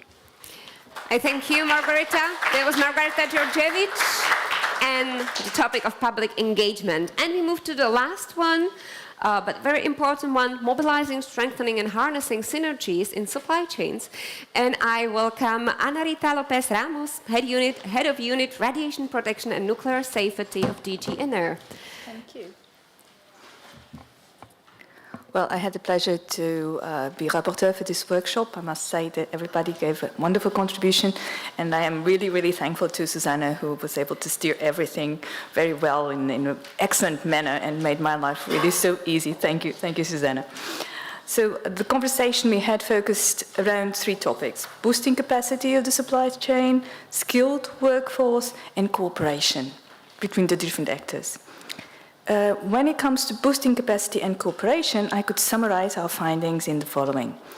First of all, participants indicated the need for financing. This was a very strong feeling in the room, and that included a national and a European component. They indicated that the EU available financing should have rules allowing a level playing field for nuclear. And in addition, when we look at state aid and state aid compliance by the Commission, this should be done with a view of the particularities in the nuclear field. it was strongly felt that nuclear renaissance cannot rely on the market alone, that a real industrial policy for nuclear is required with a coordination at EU level, and that neutrality may simply not be enough. So this is already the case in other examples, such as the US. And here it's important also to allude to a certain feeling in the room, whereas participants alluded to a certain uncertainty around the future of these policies given the new commissioner and the new commissioner designates. How would they actually feel about this and how could they take the nuclear renaissance forward? What was also their opinion? What was it going to be at the end of the day? Then we came to the issue of localization and keeping the supply chain in the EU. It was indicated that potentially developing a very, very localized supply chain in a specific country may not be sustainable in the long run, because projects around that country may not sustain that existing capacity just for there, and you need to think wider. You need to think also of coordination at Europe level, looking not only at projects, but also at programs, nuclear programs. So this investment can be sustainable and we can ensure economies of scale. There was also, for economies of scale again, there was also some ideas touching upon standardization, including regulatory standardization, with some voices calling for a multi-tier licensing system with a EU-level generic component and then specific national components to the licensing. But here, of course, the mood in the room was not of one voice. We also heard some voices recalling the different levels of responsibility for safety, security, and safeguards, and giving examples of already existing coordination mechanisms, such as, for instance, the Nuclear Safety Directive that already establishes a baseline across the EU. For parts standardization, there was an interesting example given to explain that potentially the nuclear industry could take a leaf out of the book of the aeronautics industry that has standardized already in the past. And interestingly enough, while calling for regulatory coordination, some industry representatives did indicate that that shouldn't keep people from advancing, and that it might actually be interesting already at the design phase to bring to the table a number of regulators across the geographies you feel are interesting for you to work in, and bring their different needs on the table. While this may bring projects cost upfront, increase the project upfront, this may also bring in the long run some economies. Above all, it was felt that we needed predictable, nuclear-embracing energy policy for the industry to advance. Then came skills. Skills were discussed throughout. I'm just separating them for the purposes of the summary. Of course, skills are needed. Somebody is going to be building these projects, putting these things in place. It was felt that we need to rebrand nuclear so that it's attractive to students. And students would be looking for meaningful, well-paid, secure jobs. We should highlight nuclear as low or zero emission, and this should start already before university. People may already be, before university, having ideas about nuclear that come from books which may not have the right facts. So look at the books your children are reading, fact-check them for nuclear.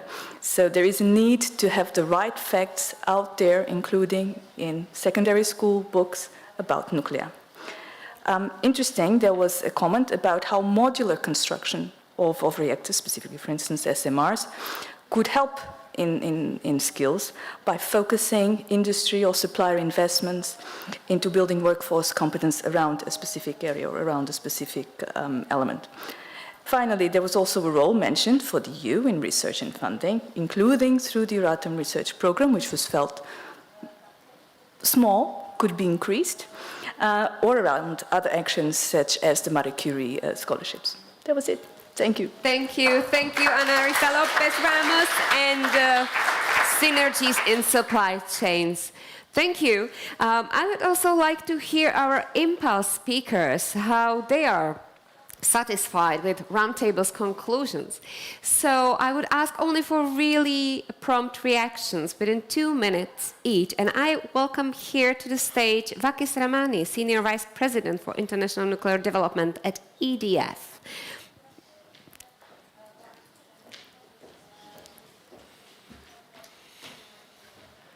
Thank you very much, and thank you to all for rapporteur for the very insightful comments on the different discussions.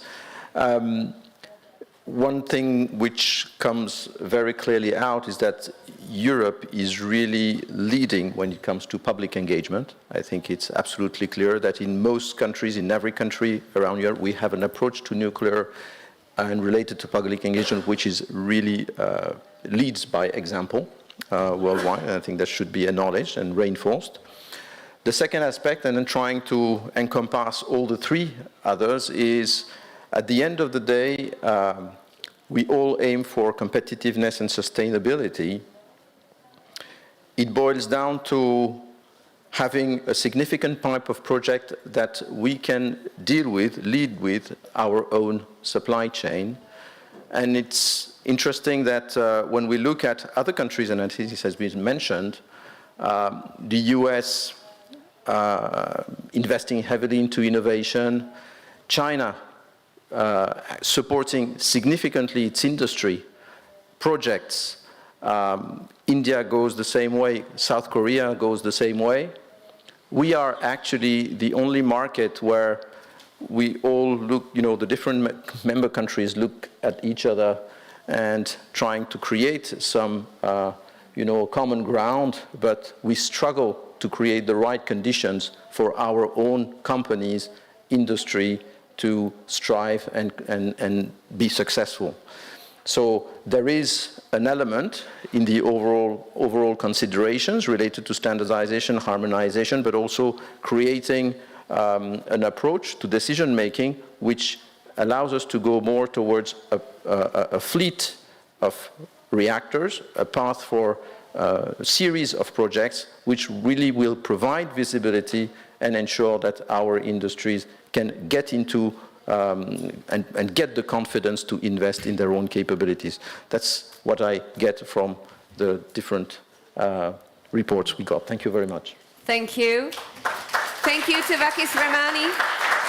Yeah, we've heard it's necessary to learn, or it would be good to be able to replicate what we've done well. All right. So I'm looking if I see somewhere in the room Juan Carlos Lentijo, chair of the European Nuclear Safety Regulators Group, for his conclusions.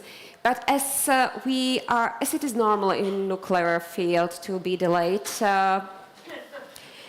He had to be in other place already, so sorry for the delay. But we still have here Myrto Tripathi, president and founder of the Voices of Nuclear, and I would like to hear her points after hearing the conclusions of the roundtables. Thank you very much. Thank you, everyone. I'll try to be short. So essentially, three topics I'd like to make, the two first ones coming from the roundtables and another additional bonus. The first one is optimization. From the point of view of the citizens of Europe, we are looking for optimization of everything that is being done, since essentially it will be and will involve public money and public subsidies and public effort to which we all consider contributing. This means invest and develop in priority and what works, reorganize priorities, second generation nuclear, extend capacities in lifetime, third generation, fourth generation, different kinds of maturity, different levels of expectations, and fusion afterwards. All of this in the forecast, but be very clear on the priorities and how optimal you can invest your effort. That is also ours.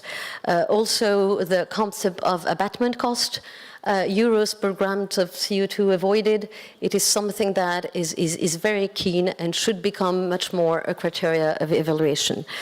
So that leads us to the very important point that cut across, I think, all the four roundtables, which is an integrated European nuclear supply chain. It's a risk and cost effective, leading to attractive financing. It's also a token of European integration and more energy industrial sovereignty, which are very important topics in the population. The second big element is inclusion.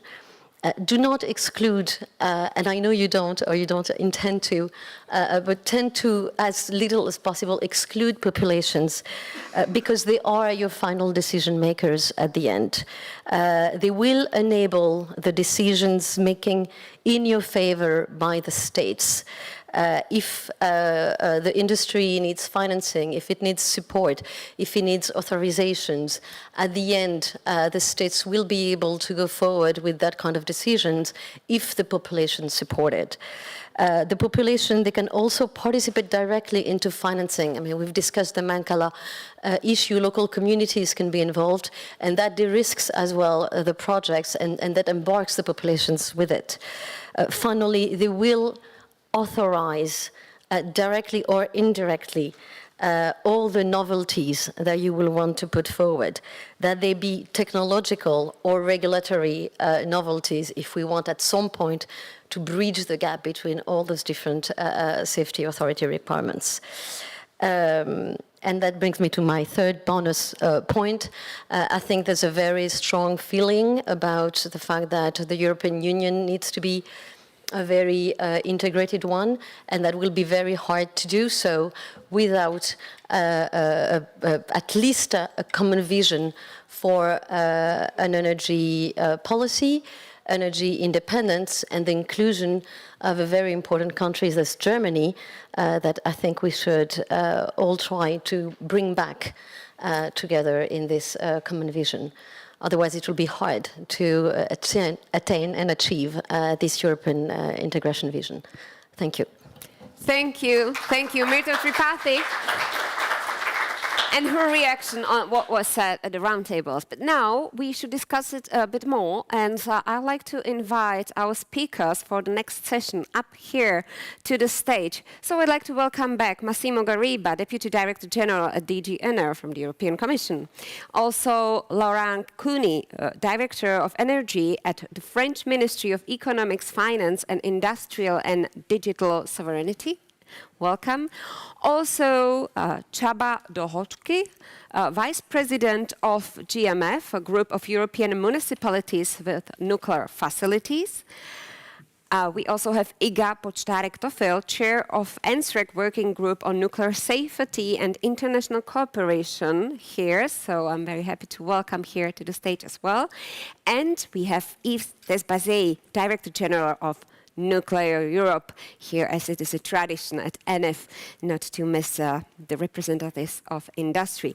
Thank you for joining me at the stage, and I already promised to some of you that it will be also about your views, and I would like you to connect on your mobile phones to internet. You probably don't have data here because I don't know what's wrong with the room, but there is a really bad connection. But we have Wi-Fi, which is Grandier Conference, and for that there is a password, meeting01, meeting01. You will get into the internet, and then we need you to use Slido, slido.com, where you sign to our event by hashtag NF24. NF24. I ask you to connect because I have some questions there for you, so I'll be happy if there will be as many answers as possible. But now, I would like to each one here to give us brief opening remarks based on their expertise. So I'll start with Massimo Gariba. How can the EU balance the role of nuclear energy with other renewable energy sources to meet climate targets? Massimo. Well, I think that there has been quite some shift in the past 18 to 24 months in the debate. The question is, how do you go from the debate to the real projects? I think this is now where we are. I mean, You heard Gianfranco, no? What he said, the banks, they just look at projects and they finance what is bankable. Well, what is bankable is what can be properly realized. So I think that there has to be an attention to that. The second thing I would like to say is that the projects that have been in place in the past few years have been few and sparse. And what I have heard and what I have observed, not only in this meeting but in the past months, is that there is a clear attention to the supply chain. What does it mean? I mean, everybody talks about the supply chain. I mean, what does it mean, the supply chain? It means that you need to have an environment of companies that can actually provide components and that can provide these in a way which is compatible with the industry needs on the one hand, but also in a competitive way, so that the price of the bolt that is multiplied by the licensing requirements and the pile of paper which is associated to that and so on can actually go down to become a lower price of the bolt. And the third thing, I know that I belong to the older generation. I'm afraid, I think that there is a need of many more younger people in this room. And this is also something that I hear more and more being talked about, but it will take time. If you want to have something built, you cannot do it only with the people that come out from university or high schools. You need the people who have experience of building something else that can also bring that. So to restart this whole chain is something that will also take a little bit of time. And so all this obsession, with financing, with European money, with this and that, this all can help. I'm not so sure that this is 100% what people should concentrate their attention to. Thank you. Thank you, Massimo Gariba. We have a representative of France. So how can France's experience with nuclear energy serve as a model for other EU countries? Thank you. First, let me warmly thank the Czech Republic and the European Commission for giving me the opportunity to speak today here on behalf of the French Minister of Energy. As you know, in France, we do believe that nuclear is not a choice for meeting our international climate commitments. Today, our mix is already decarbonated. Our electricity mix, it's 92% decarbonated, thanks to both nuclear and renewables. But the journey we are now embarking is to decarbonate our final energy mix, and it's a tricky one. 2022, it was about 58% carbonated. We want to switch by 2030 to 58% decarbonated. Of course, we are planning net zero by 2050. How do we want to do that? It's simply to switch from carbon usage to electricity usage, which is decarbonated. And this is the way we plan progressively to decarbonate our final energy mix. Of course, we will need to increase massively the quantity of electricity we want to produce carbon-free, both through nuclear and renewables. For this, we will need a lot of additional renewables, and we will need to maintain on the longer term the base load of nuclear we have today. Today, it's about 350 terawatt-hours. We want to maintain between 350 and 400 terawatt-hours, but on the longer term. As you know, our fleet is becoming older than 40. That means we need to plan to replace the reactors. Sorry, okay, I'm too quick, sorry. Yeah, please slow down, it was too quick, yeah. Translation. We will need to replace our plants in some years, and that's why we are embarking to two things, which is extending the lifetime of existing plants, first point, and planning for a new nuclear program. of course, with EPR2. We are planning 6 reactors today, and we are expecting a new decision for 8 additional ones. So the question is, what are the key enablers we see in France? For this, we see 5 key enablers. The first one, we need stability and visibility in political decisions.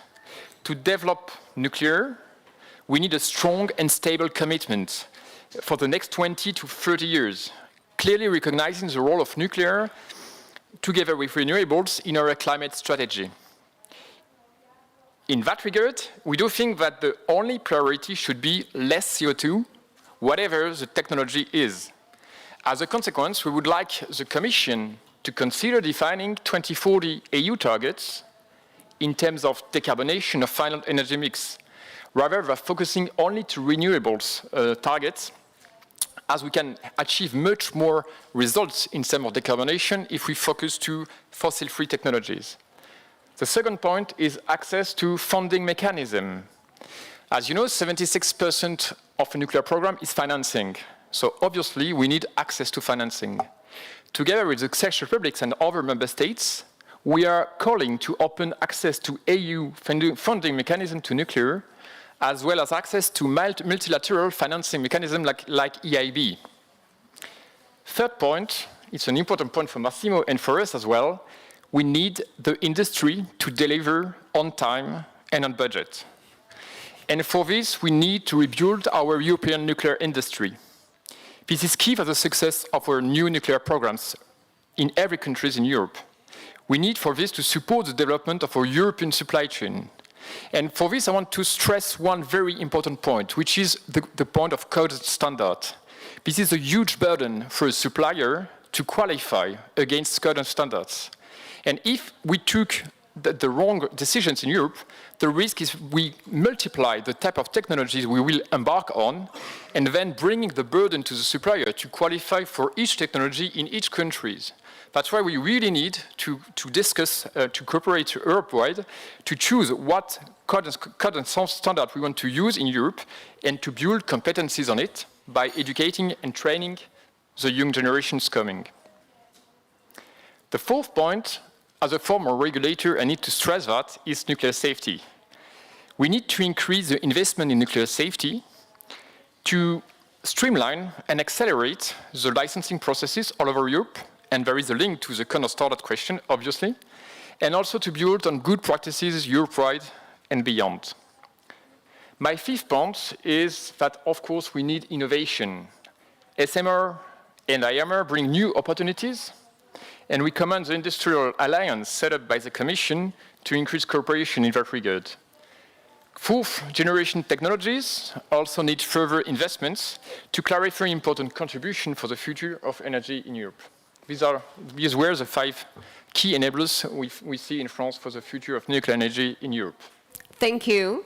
Thank you. And we also have a representative of municipalities with nuclear facilities here. And I would be quite curious to know what role do municipalities play in public acceptance of nuclear energy, and also how can local governments better communicate with their residents about the safety and long-term benefits of nuclear energy? Thank you. It is my pleasure to be here again at NF and in the capital, beautiful capital of Prague. I represent GMF, the group of European municipalities with nuclear facilities, and we are really grateful to the European Commission to give us the opportunity to be part of the discussions and to hear our voice. We represent 16 member countries all over from Europe, and we have more than 200 municipalities in our organization. And we think that the municipalities are have crucial part in the communication with the nuclear matters, and therefore we are really keen on building this connection with the affected municipalities. Our communities are in the vicinity of nuclear power plants, and we know that hard to live together with nuclear energy, our history is common in some cases with several decades with nuclear energy. And we are also know that the regulatory bodies and the operators work on make great efforts to help this process between the municipality associations, the citizens, and the GMF.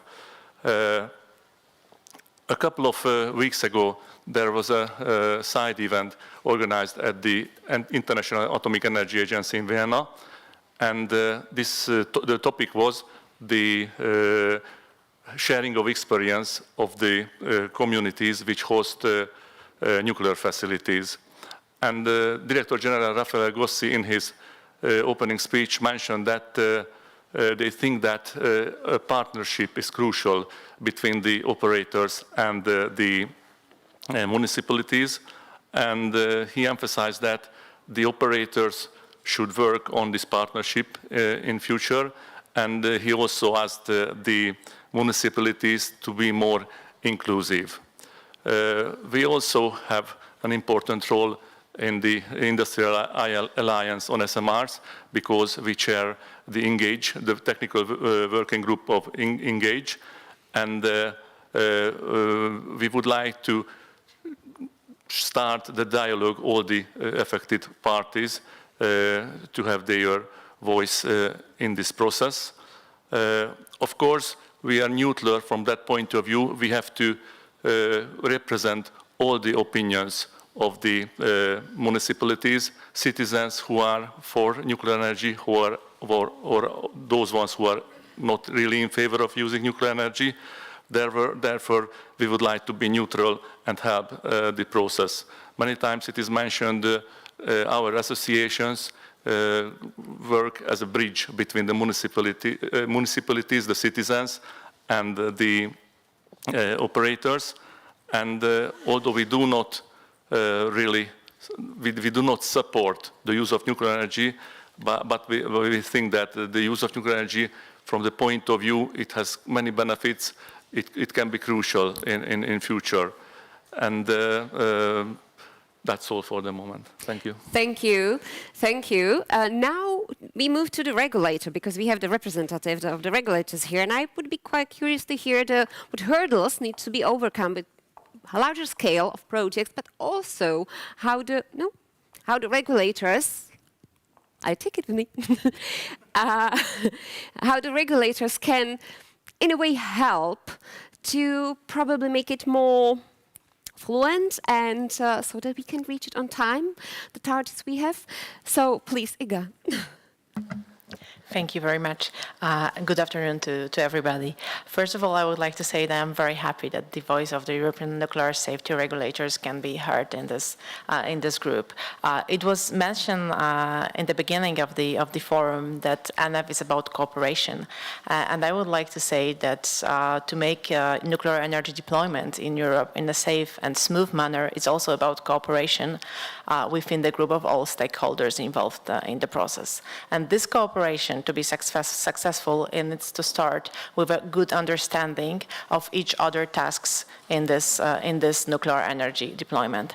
And therefore, I think it's really important to underline that neither national regulatory safety, nuclear safety authorities, nor the working group 1 of the NSREC task is to promote the deployment of the nuclear energy in Europe. Our role is to advise how to guarantee that this deployment is made in the way that is safe for people and environment.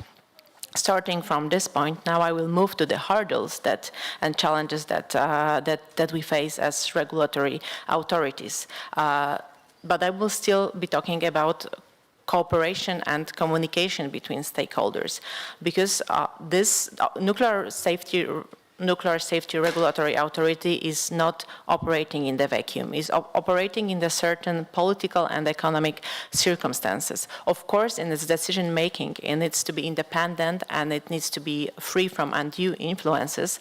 However, it still has relations that impact the decision making process. And these relations can make it the decision making process by the nuclear regulatory authority more efficient, or more complicated. And amongst these many actors that are influencing the nuclear safety authorities, there are international organizations, there is public opinion, there are vendors, but the most impactful one would be the operators and the future licensee in each country. The way that the relation with the licensee is formulated, it is really impactful when it comes to the effectiveness of the licensing process. The first principle in a good relation with the operator or the future licensee should be transparency again, but also no surprise policy.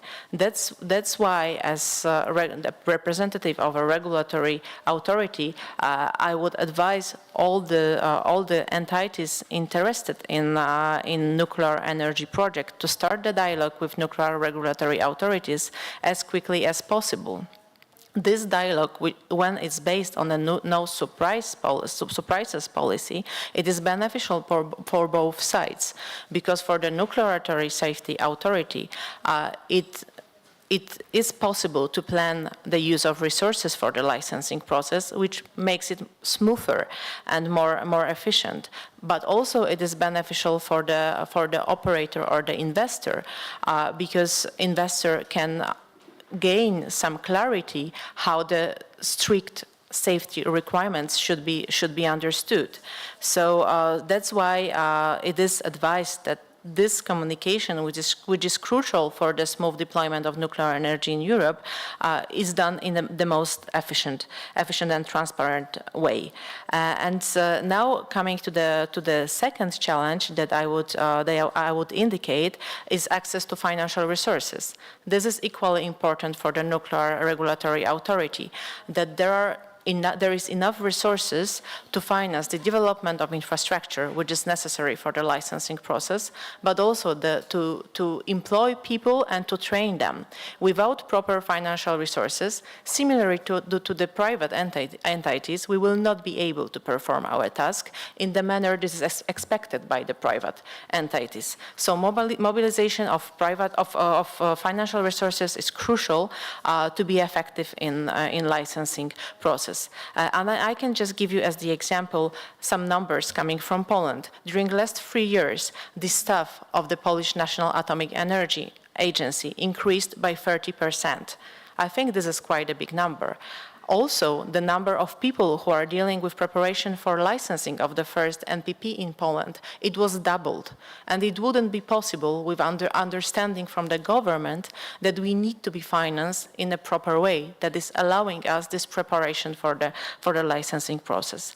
And to conclude, I just would like to say that I'm happy that nuclear safety goes beyond borders, so we are not alone in facing these challenges, and there are many international platforms where exchange of knowledge is possible, including the IAEA, the NEO-OECD, including the European Nuclear Safety Regulators Group.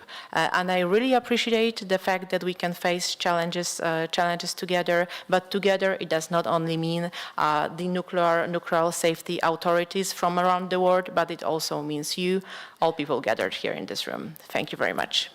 Thank you. And let's add the view of the industry. So how can Nuclear Europe help member countries overcome public skepticism, improve the supply chain, and find the right financing models? Mr. Disbazy? Thank you for the invitation. Thank you for giving us the floor. Maybe I will start with the long-term objectives, because we all know that the objective is net zero in 2050. When we step back a bit, 2040, which will be the next, I would say, topic file of the Commission to deal with, is of strong interest as well. And we know that for the power itself, which is probably one of the easiest vector for decarbonization. It was reminded before by Laurent Koenig. It means that power should be fully decarbonized in 2040. So it's, and just to remind also that member states, some member states, the so-called Nuclear Alliance, agreed last year on an objective for themselves to commit to a level of 150 gigawatt installed capacity in 2050. So if you also look back in time, what it means more or less the same for 2040, because at that time, long-term operation will be, a lot of plants will be closed, and some will, this will be replaced by new reactors. So then, when you look at numbers, the figures that Commission provided in last February was a little bit below this target. We saw figures of 70 gigawatt, which was not exactly what we had in mind. So hopefully, since then, we got a lot of national energy and climate plans which were published. Even if we only have 10 on 27, if you add up all the objectives of those countries, we already have 120 gigawatt, which, bearing in mind that some countries like Poland still have to publish its own commitments, we are very confident that this 150 gigawatt objective across member states will be met.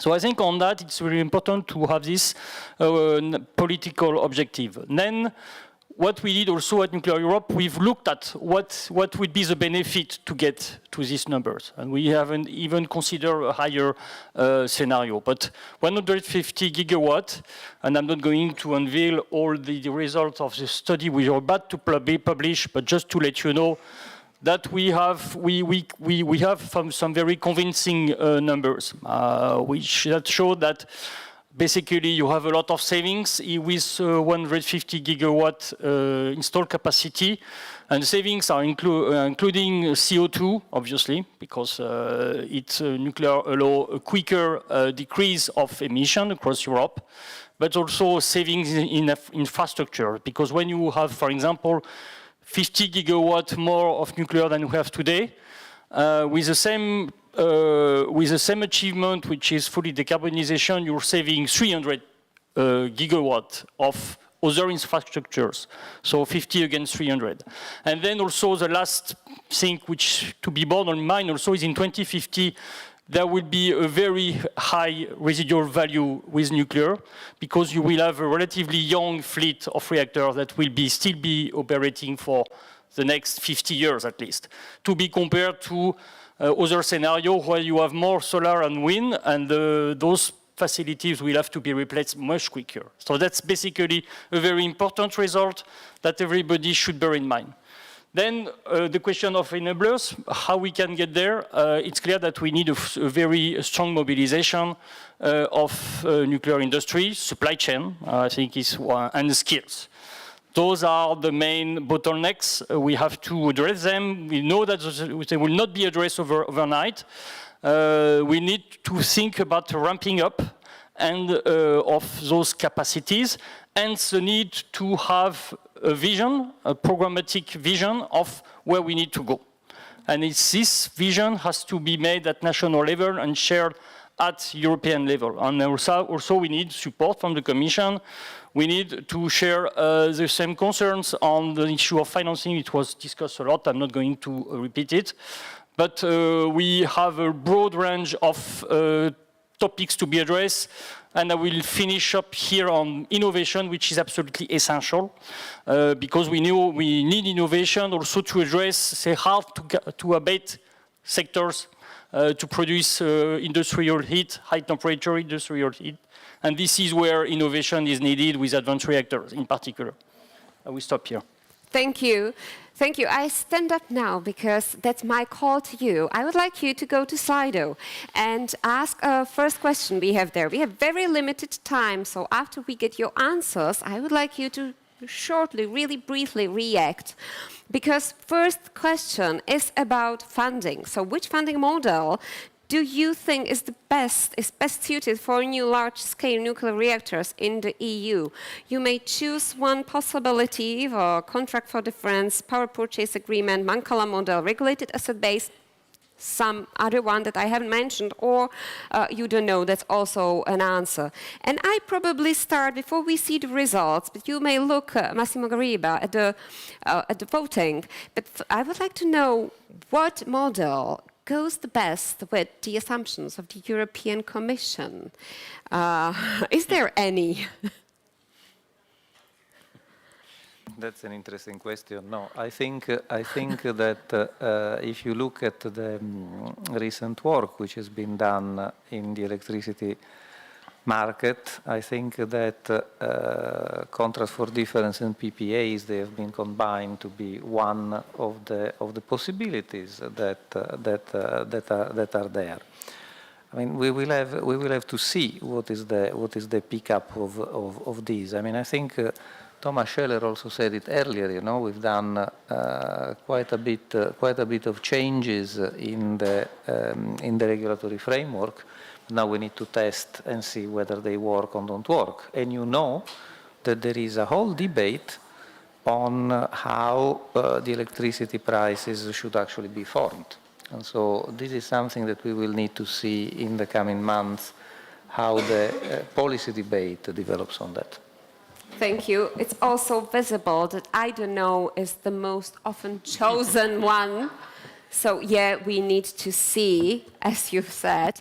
Yes, please, Mr. Cooney. We need to mention that this is one tool, the CFD model, is to protect against the variability of the prices of electricity.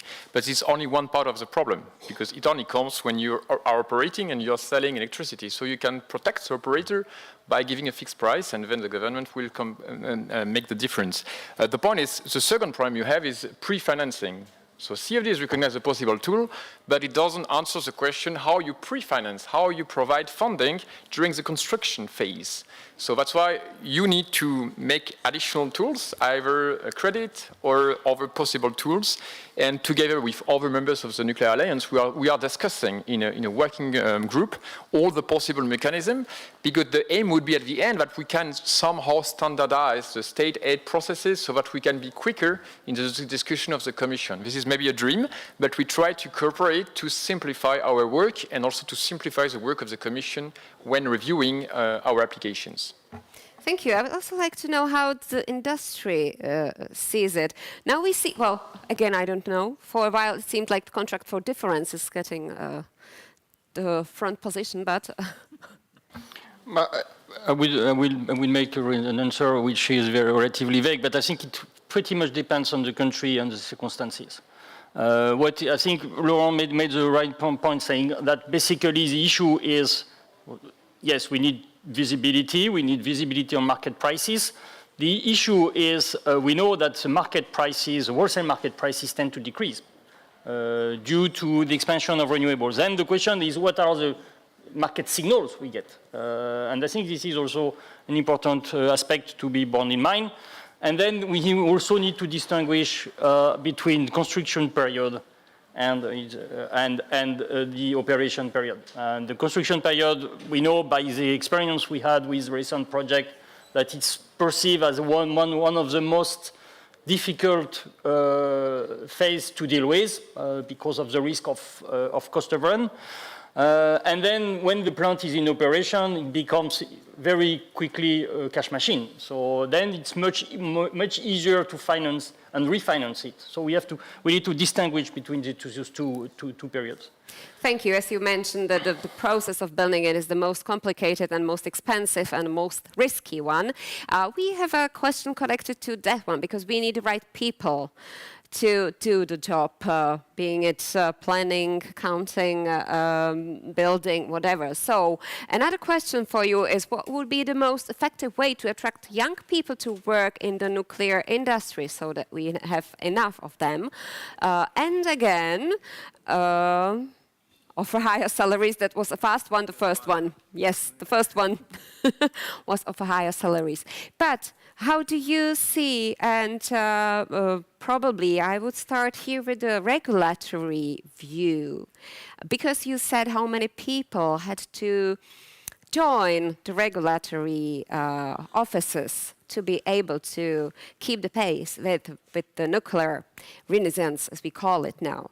So how can organizations balance the need for stringent safety regulations while making the sector more attractive for new talent? Because usually the young people are not looking for something too regulated and over-regulated and with too tight rules. So how do you see it?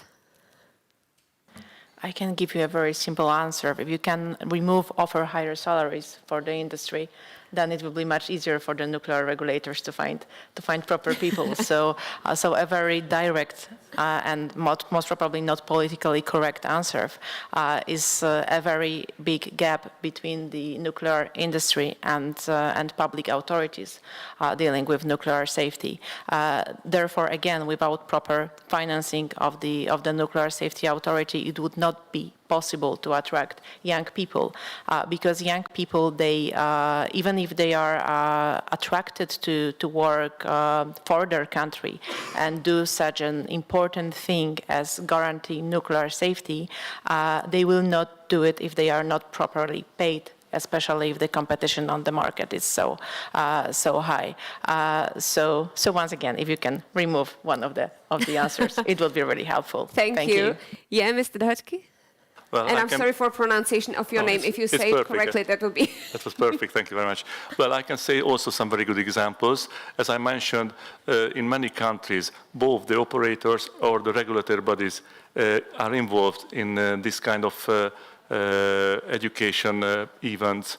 It can be at universities, secondary schools, and so on. And from our side, from the municipalities, especially which are in the vicinity of nuclear power plants, we create associations, and we also organize for many years. For example, in one of our associations, it organized a competition for physics and chemistry for the 23rd years, and there we also involve secondary schools. They make experiments, and so I think this is the way. And I just today at the roundtables, I heard that it can be started even younger, at the age of almost in the kindergarten, with these kind of topics, what can be involved, the different energy sources. So we can start it very, very soon at an early stage, and I think the communities can also help from this point.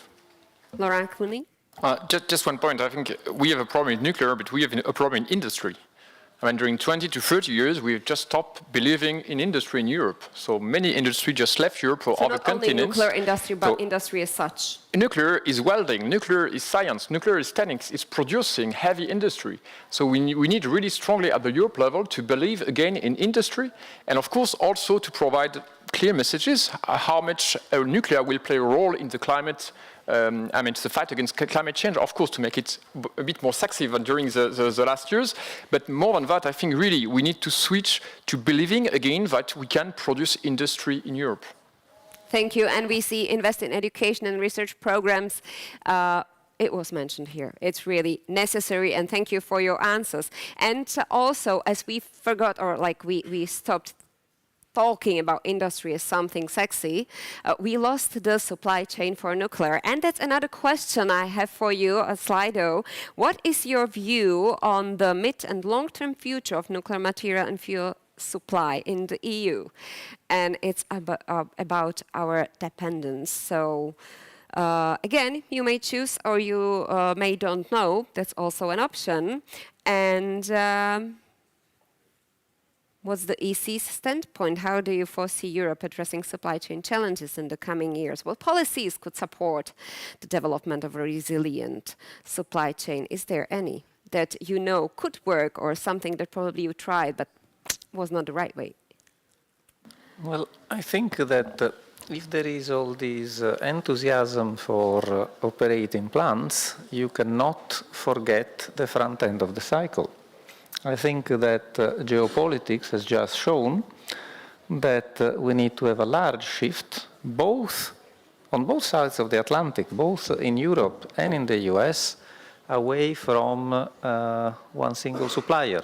This goes for, in our specific case, for fuel fabrication, which is the tip of the iceberg, but it goes down in the chain into enrichment and then into conversion. I mean, uranium is a little bit more of a commodity, to be honest. So I think that the first thing that we have to put in our mind is that the security of supply in Europe of these materials is not granted in the medium term. And this is where I think it's very important. There is out of the G7, there is the Sapporo 5 group that is looking into that. But we are also, from the Commission, we are engaging in dialogues with a number of suppliers countries to see indeed what kind of balance we need to reach into the front end of the cycle. So don't give it for granted and think that this is something where we need to invest. We are seeing, by the way, and I will just conclude there, we are seeing that, if I compare where we were on fuel fabrication 2.5 years ago, we are in another dimension, let me say. But also, if I see the enrichment plant progress that has been made in Europe in terms of investments in the past couple of years, I think that the signals are that we are moving in the right direction, and what I'm saying is understood. If I may ask, if I've heard correctly in the conclusions from the breakout sessions, there is a problem in taxonomy, for example, not supporting the nuclear fuel cycle. So, for example, the enrichment. Is this going to change? I mean, there is been a lack of attention to industry, I think that we need to stop trying to change regulation every 6 months. Regulation is something which has to be stable and has to give the conditions to the investment to happen. So the taxonomy has just entered into force months ago, not even years ago. Let it work, and then we will see whether indeed it has worked well or not, and whether it will need to be looked at. If you keep consistently changing the rules of the game, industry will simply not know what to do. True, probably the industry may react. And also, we see a big confidence that we will manage with the imports from outside the global West, or close by is that we may reach a balanced import-export ratio. Do you support it? Yeah, I think, when I would just first like to remind that we have a very strong industry in Europe. We still have today the biggest fleet, installed fleet and running fleet. And we have a lot of very world-class companies, including the fuel supply chain. I think this should be reminded because it's something that we complain a lot in Europe on many things, but I think on nuclear we can consider we still have a form of leadership today. The issue is how we can maintain this or improve or keep on running in front. And this is one of the things we need to ask for ourselves. There are, as reminded by Massimo, some support on the issue of fuel supply, because I think fuel supply is, we've seen this with the war in Ukraine, one of the very important sovereignty issues we need to deal with. And I think this is something which is more and more understood, well understood by even policymakers in general. So I think on that we are making progress. Then for the rest, obviously we'll have to rely on imports, because it has been, I think it's the story of the nuclear industry since its beginning, its infancy. We've always been, this industry has always been working with different countries. We know that, for example, most of the pressurized reactors in Europe are originating from the US and have been adapted. So we have been capable over the time to adapt technologies, to improve technologies, and as such keep our leadership. I'm confident that we can do that in the future, but we have to be careful. making sure that we make the right decisions on that. Thank you. I would shortly ask also for the regulator's point of view. Would a push for more standardization help to create a strong European supply chain in nuclear? Well, generally, as nuclear regulatory authorities, we don't like to be pushed very much. We prefer to stay rather free from undue influences. However, there is an ongoing discussion to what extent standardization, but also harmonization of requirements when it comes to the nuclear safety can help us to make the licensing process smoother and more efficient. Up to date, there was no answer to this question, so the discussions are ongoing within different international organizations. Definitely, there is added value of sharing some of knowledge and experience between regulators. So if the design is standardized, there is a possibility of using other nuclear regulatory authorities' safety assessment. But again, it is constrained by the national regulations. So I don't think that the answer to this question is simple as saying yes or no. There is ongoing discussion, and I'm really looking forward to the conclusions from this discussion. Thank you. The French experience? I think we should just avoid to make the mistakes we did in the past in other industries. I mean, let's have a look to solar industry. We just opened the supply chain 10 years after the European supply chain was dead, and we try to rebuild it now, and we see how it is difficult when you lost the technologies and the industry. So we have the chance in Europe to have a nuclear industry, and quite a strong one. But now, let's be simple. The regulator will just require to be compliant with the code and standards and the regulation, whatever the equipment is.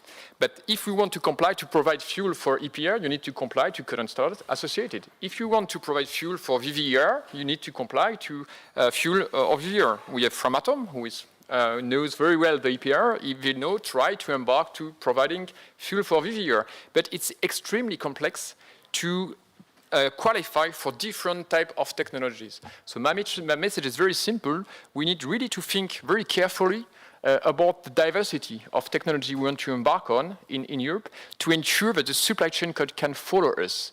Because first, they don't supply only for nuclear. In the majority of cases, they also supply for aeronautics or other industries. So they already have a lot of codes and standards to comply with. So then, if we want to build competencies and to extend their supply in the nuclear, they should be able to switch from one technology to the other, but there are some limits in terms of number of codes and standards they can comply to. Thank you. And last question for you. It's we are not giving you any answers because I would like to ask you for one word that do you think is the best, the biggest challenge nuclear energy faces in meeting the EU's 2040 climate goals. So it's a word count, and just think of one word that you see as the biggest challenge. And the same question would be for you, but you don't have one word. You will have taken the time. You'll have one sentence. Germany, everything, education, reality, finance, financing, finance. Long-term trust, coordination. So, Germany is huge. It's huge. Okay. Well, I start this time from the other side, and if you could comment or bring your idea, but in one sentence, so that we keep without time. And Massimo Gariba will be the one to comment as the final one. So, please, Yves Desbazé. Where do you see the biggest barrier, the biggest threat, in one sentence or one word? Well, I will not comment on this result because I think it's quite it's quite realistic, and I would say just in one word, we need to act now. And I think this is the main threat is to wait for another 10 years. We've been waiting for too long. So now, let's do it now. Act now. Thank you very much. Iga Pocztarek-Tofil? I would like to start with saying that we have a great regulatory cooperation with Germany. So I'm not sure if I will fully subscribe to the results on the screen. However, there was financing issue mentioned by many in the room. I think this is really valid, but I would add predictability to this, because we see a lot of projects, but I would really like to have more predictability to what extent they are going to be realized. So it was act now, have predictability. How about Csaba Dohotsky? Probably it's not the biggest challenge, but I think we can see this run-up of using nuclear projects in future. And I think there are many candidate countries or sites which haven't hosted nuclear facilities. I think it's a big challenge to start the dialogue with them at the very, very early stage, even in the planning. Thank you. I would say to be recognized as a significant option for meeting our climate goals together with other fossil-free technologies. Thank you. And Massimo Gariba? I would say from words to action. Thank you. So it's time to move from words to action. This time the action will be only a coffee break, but you should start working on the real one. Thank you very much for the discussion. Thank you for your part in it. It was very important. Thank you. And we have another 15 minutes break, and then we meet back here, and Susanna Streeter, as a moderator, will be talking with her guests about small modular reactors. So don't be too late, because it will be really interesting at 3:20. Thank you.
Hello, everybody. If you could please take your seats, we can continue for the third plenary session of the day.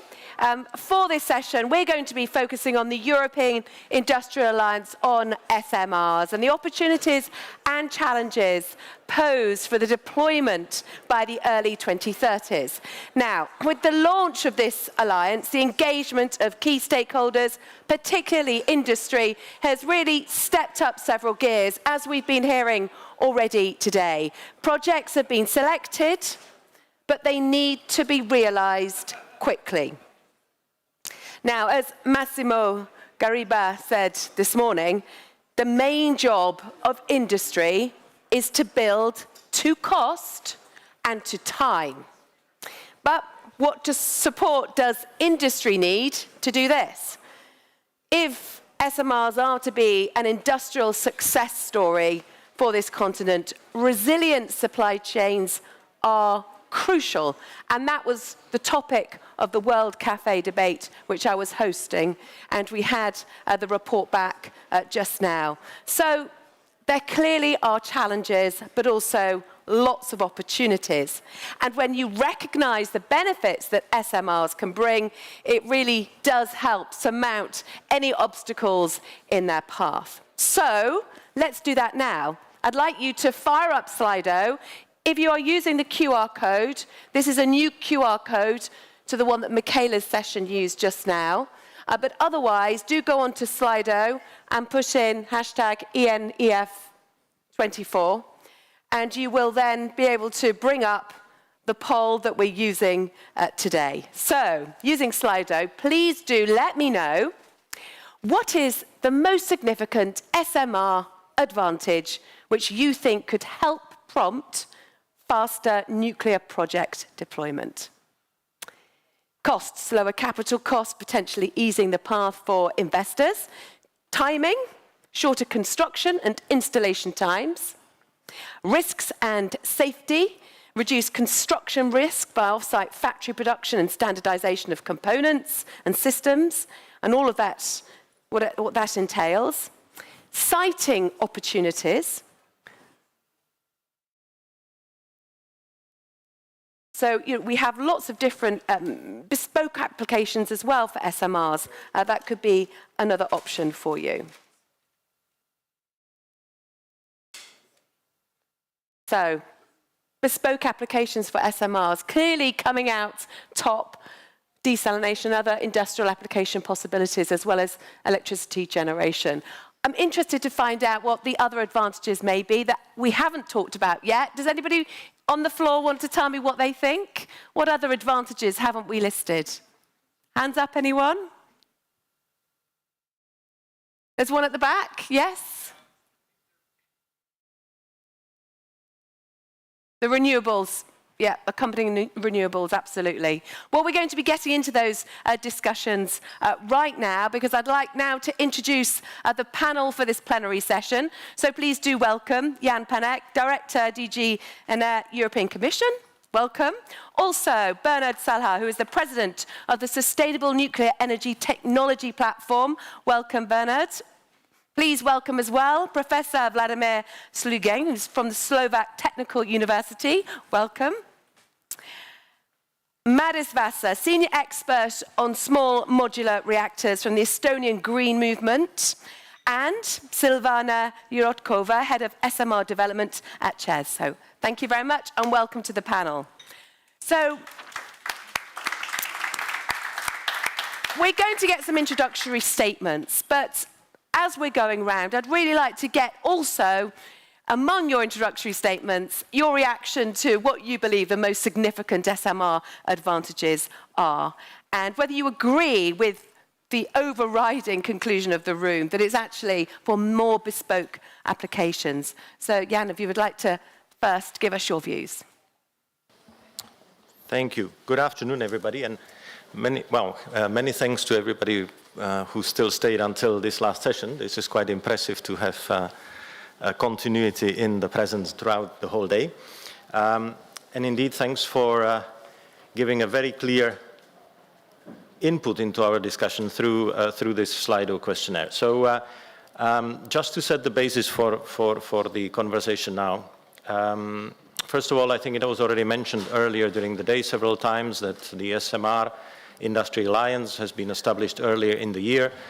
Some numbers were mentioned, how impressive the response from potential applicants was and how big the alliance is. So I will not repeat that, but maybe I should highlight that amongst the roughly 300 members that went through the application process so far, we have a very wide range of participants, not only industry. I mean, of course, the bulk of the membership should come from the industry, but we also have public administrations, we have academia, we have representatives of public interests and NGOs, and also within the industry group itself, or the industry population itself, we have a wide range of membership, not only the potential users of SMRs, utilities, and the vendors, but also the different specialized companies, EPC providers, etc. So I think it's quite a wide membership. It is clear that the success of the alliance will only come through if by the beginning of the 30s we will see first projects coming up in Europe, but also if we see that the alliance actually helped them along the ways, that either higher number of them is there by the 2030s or than otherwise would be the case, or that a broader array of projects actually comes on stream, including not only power generation, but also other industrial applications. So, in other words, the success of not only of the whole SMR promise, but also of the industrial alliance itself will be measured by concrete outcomes. This is why, as was mentioned earlier, that the alliance is project focused, but it's also very targeted towards delivering specific concrete outcomes right from the beginning, so as early as this year or early next year. More on that in a minute, and rather from Bernard and myself. But I just would like to say that if the objective of the alliance is indeed to help projects along, concrete projects along, then it's clear that the alliance needs to, first of all, respect that the utmost obligation, precondition for SMR projects will be the same as for any other nuclear project, and that means nuclear safety. But it also means, as we heard earlier today, that in the concrete context in which we find ourselves, the alliance will not be successful if it does not ensure that there is a robust supply chain providing local content to those SMR vendors that will not come from within the EU, or those users that will be relying on non-European designs. We have also heard earlier today on the importance of public engagement, and that obviously becomes doubly important for innovative technologies and new applications like SMRs. We have had a dedicated discussion on the management of waste and disposal of waste. We also, in the last session, touched upon the importance of fuel cycle solutions and security of supply for fuel. All that are preconditions for SMRs and need to be reflected in the work of the alliance. And then obviously financing that has been in a way a red thread throughout the discussions here. All this is reflected in the groups, the technical working groups of the alliance that have been so far set up. We have 8 of them, and I will let Bernard to speak in more detail on them. But as the alliance is focused on helping concrete projects along, the technical working groups focused on these topics will not be sufficient. If the alliance set up only the technical working groups on these subjects, it would still risk to disperse its efforts into various discussions, but with no practical impact on the ground. And that's why the next step in the work of the alliance, something that we are actually now involved very heavily in, is the identification of project groups, clustered around key project cases, representing the widest possible range of technologies, not only the current one, the based on light water reactors, but also future concepts, advanced modular reactors, and looking at applications not for just power generation, but also industrial applications, as is mentioned also in the Slido responses, but also applications that go beyond that. Here in the Slido we get desalinization, very important in some areas, including in Europe, but also, for example, application of SMRs for district heating, another non-power or non-electricity, let's say, use of SMRs that will be deciding the potential, the success, the potential, the realization of the potential of SMRs. So the project working groups are the next step. We need to complete that process soon so that the Alliance can start producing concrete outcomes, and the first in the plan is a set of technology roadmaps that will actually chart out the way forward for the different applications and different technologies in order to see them succeeding in concrete projects by the early 2030s.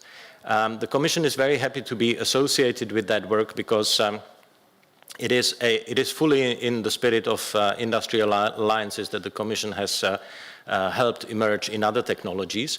So SMRs are sort of in a good company there, but it also fits very well into the context of decarbonization, which we know will need to also rely on nuclear power and will also need to rely on its use beyond electricity generation. So a lot of expectations from us, a lot of commitment from us to help the industry get the things off the ground, but obviously the hard work needs to be done by the members of the Alliance. And with that, I'm segueing to Bernard as one of those industrial representatives in the Alliance so that he can give more details on the work of the Alliance. Many thanks. Bernard, go ahead. Yeah, thank you, Jan. So I'm Bernard Salam, the president of SNETP. So for those who don't know SNETP is the nuclear industrial platform working on research and technology. So we are gathering more than 120 members. We are working on existing fleet, a generation 2 and generation 3 reactor. We are working on AMR, so generation 4 reactor, and also on and also on reactor that could be used for different use. I mean, generating heat or generating hydrogen. In fact, we have to recognize that this question of small modular reactor has to be fully integrated in the overall landscape of the overall industry, including big existing reactor and also generation 4 reactor for the future. We are going to build a sort of big trajectory on the long run. So to go on perhaps with the key strategy that has been presented by Jan, as SNETP we have worked a lot on the building of this alliance, starting with the pre-partnership agreement 2 years ago, and we have set the principle of the alliance, which were defined by a global assembly we held in Brussels last May. So the principle is to develop synergies, enabling conditions between the different projects and between the different knowledge of the EU to speed up and to deliver, I take the word of Jan, to deliver new SMR or AMR reactor. So that's the main goal. We have to put all the energies all together in order to reach those global objectives. So how are we going to organize? We are going to build a sort of matrix organization with a technical working group. I think there is a slide perhaps somewhere. If after perhaps I'm going to skip. Yeah, or even the next one. Next. Yeah. So we are going to set 8 working groups which are really focused on delivering those famous enabling conditions on those 8 key topics. So in green color, you see the technical working group which have already been set. So one about technology, research, development, and innovation, one about supply chain, one about skills, and the last one about financing. They have been set in June this year. And so we are going to set 4 additional ones, so in October, this month, one about industrial application. It means, in fact, the main customers of our reactors. One about public engagement. We saw this question during the previous roundtable. It's a really key topic. 6 about safety. Safety is perhaps the most important topic we have to deal with. And a last one about fuel and waste management. So you have here the name of the chair and the vice chair of the technical working group. As you see, we have people from different organizations and from the 16 countries, and in fact from all the countries which have been interested in developing SMR and AMR. We have our 300 applicants in the alliance, and so the applicants can decide to join one or even several of the group. So we are going to start. We are going to focus first on a first batch of projects.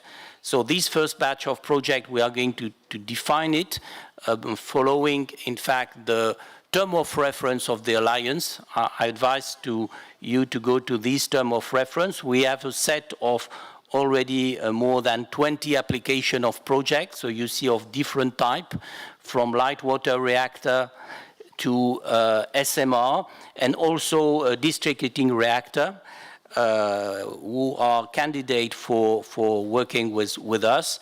And so we are going to have a global time frame, I think in the last slide.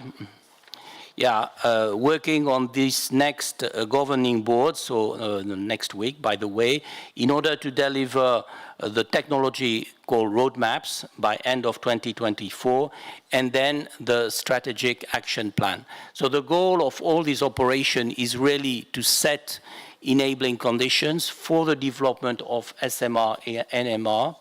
You have also to realize that it's really the first time for many, many years that the EU work together among, I would say, almost all the countries, except some of them, as mentioned during the previous roundtable, but working with most of the country in order to deliver this roadmap and this project. So that's really a great and unique opportunity, and together I think we can build success for development of this project. Many thanks for your opening remarks, Bernard, and great to see that collaboration and cooperation in practice. And it's also great to see that those technical working group topics really do align with the World Cafe discussions today. So now I'd like to hand over to Vladimir Slugeng from Slovak Technical University for your opening thoughts. I try to answer the question which was given by the Slido. For me, the most important advantage of the small modular reactor is challenge. It's challenge to do something new. I agree with the most cited, the answer more bespoke application for SMR. But to give right answer on the question is necessary to know audience, to whom I should answer the question. If I should explain the students and answer the question for the students, I will speak about non-electrical application and extremely beneficial use of the production of energy for the industrial heat, for the chemical technology, for desalination, for the hydrogen production, etc. But I need to really know the direction of the industry in the country, the place of the country, because if we speak about advantages about the small modular reactor in the country with the excellent grid like Czech Republic, Slovak Republic, somewhere in the middle of the Europe, the advantages are completely different in comparison to Canada or to the countries located on the islands or in the China. China has also not common grid. So this answer depends on the auditorium who is thinking about deployment of the small modular reactors.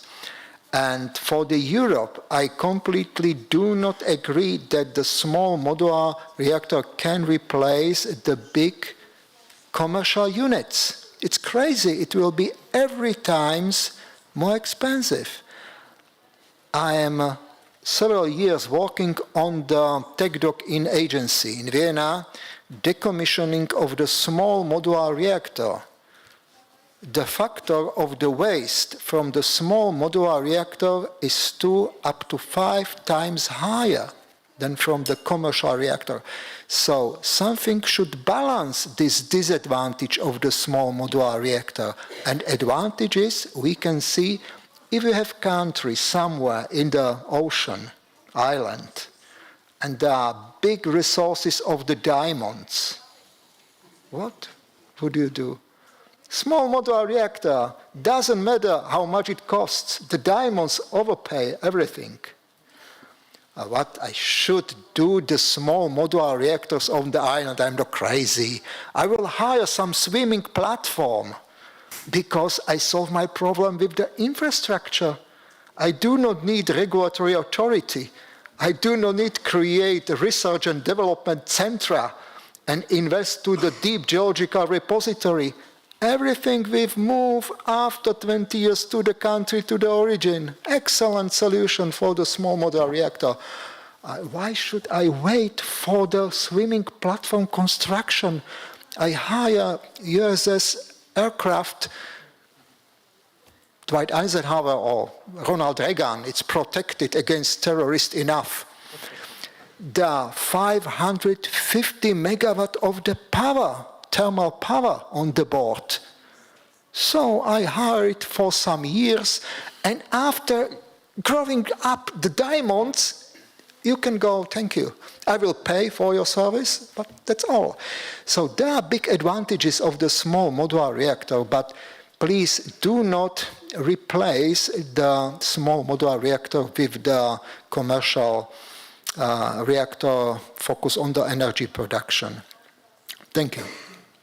Thank you very much. And we will, of course, be getting to some of the challenges and things that aren't so advantageous in the next Slido poll coming up. But thank you for now. I'd now like to move on to Maris Basso, who's the senior expert on small modular reactors for the Estonian Green Movement. Yeah, hello, and thank you for the invitation. Yes, the panel is called Opportunities and Challenges Towards Deployment by Early 2030s, and I will definitely be focusing on the challenges. Because I feel that many of these challenges are actually too big to overcome, especially in this very, very fast and aggressive time frame. So I'm less optimistic than some of my speakers before me. But as the moderator asked, I will outline one benefit or one advantage, which is smallness. So in some countries, the electricity system cannot accommodate a bigger reactor. For example, in Estonia, where I'm from, like 300, 400 megawatts is the absolute maximum. So there, yes, small reactors are the only possibility. So what is the situation? As we have heard today, many governments, many industry actors are doubling down, investing in SMRs. But at the same time, many projects are being delayed or cancelled. And not just any projects, flagship projects. I'm here talking about the NuScale in the US or Nuward in France, which both in the end ran into these cost issues and customers were not willing to pay the expected prices. And for the US case, this was with subsidies, loans, guarantees already given. So even nuclear advocates are saying that we should not whistle past this graveyard, so we should pay attention and learn from these projects and see if there's a pattern there, something that may be too difficult to overcome. Of course, other people say that there are 70 plus different designs out there. Maybe some of these will work. Maybe, maybe not. We don't know. Maybe that's the debate here today. And on the Industrial Alliance, if you look at the members that are part of it, you will not find many environmental organizations. And one possibility why they are not there is because the declarations that you must sign to be a member of this alliance says that you must declare to facilitate the acceleration of these SMR deployments. And for many organizations in the civil society, the question is it even reasonable to deploy these SMRs specifically? So if we cannot have this discussion, then we cannot be part of this alliance. And this March, over 600 CSOs joined into this letter, many of these from EU countries, that deemed new nuclear builds as still too expensive, too slow, and still too dangerous. So if the question today has been like, where is the disconnect? So why in this room we hear a lot of praise, and then when you go in the real world, the projects get stuck. So maybe it's because this dialogue is not happening at the moment. So one group is talking here, the other is talking there, while we should be in the same room somehow. So I'm here today, so let's use this moment. And I end with this maybe pessimistic note that the history of SMRs has been a history of failures, and the future might not be much different. But I'm here to debate. Thank you. Very glad you are, and this, of course, is the forum of debate and to have those discussions. So thank you very much, Maris Vasa. And now I'd like to introduce Silvana Yedkova, Head of SMR Development at ČEZ. I'm sure you have something to say in response. Good afternoon, everyone. Thank you for having me. Yes, I do. Yeah, it's discussion, of course. It's debate. It's about future development of the European Union. It's about future development of the world, I might say, because energy sources are crucial for next generation. That's for sure. Nuclear sources, and I am not going to dispute only for SMRs or to really talk only for SMRs because they can't replace the large units, and we certainly at ČEZ want to do the combination of both. We currently operate 6 large units. 4 of them are of approximately 500 megawatt electric installed capacity. So some may say that we already operate SMRs. I don't think that the small in the name of the reactors is the most crucial in the story. And if I get to the question which is here on the slide, I think the timing is the crucial one. The timing which is necessary for the construction, for the preparation for the construction of small modular reactors, and will be, and we hope, and that is why we decided and already selected one of the designs as a preferred one. The timing is crucial. We think that the modular reactors will have the ability to be constructed and built smoothly and from the perspective of time very safely. The nuclear sources in general and SMRs, of course, as part of them are clean and they are safe. That's the most important thing. As they are clean, and we are here in the Czech Republic, which is one of the most industrial countries in Europe. That's something which we have as an advantage, and we certainly don't want to lose it in future. And we need to replace. We are quite dependent on coal. Not that much as, for example, our colleagues in Poland, but still we need to phase out with coal, and we don't have the opportunity of some other countries which might use the renewable resources more than we can, and that's the same for solar and wind. So we can't really take the advantage, and we need to have secure sources, and it's the future energy mix of the Czech Republic will be dependent on nuclear for some quite huge part of it. So my answer maybe also to my colleague here at the panel, would be we need sources of energy, we will need them, and we need to make the decisions fast because some of the projects will take time, and we know that it's not for 2-3 years for the preparation and development of the project. So we need to do the preparation, to do the decisions, to do it in cooperation, which is very great that the alliance, the European alliance, has been established, because it's not only for every country, each and every country, to do it itself. It must be done in cooperation. From the perspective of the supply chain, from the perspective of the human resources, and we need to build on what we already have. And again, I'm talking as a Czech citizen, and we have our abilities and our capabilities, which we have built for many decades in nuclear, and we think that we can build on that to have the ability to build the projects in nuclear as the large ones as well as the small ones. And that would be my answer. Thank you. Thank you very much for opening statement, Ivana Yurkova. So we have, of course, already touched on these with Madis Vasa, but I'm now going to ask you to take part in another Slido poll. So the next one is looking at what the biggest challenges are associated with SMRs. So, do you think it is the environmental impact, particularly generated radioactive waste, as some studies suggest that SMRs might generate more waste per unit of energy produced than large-scale reactors, a point which has just been made? Economic feasibility and financing. There are no SMRs manufactured at scale yet. Manufacturing capabilities and supply chains. Also the fact that the nuclear fuel cycle needs, such as new fuel types or reprocessing needs.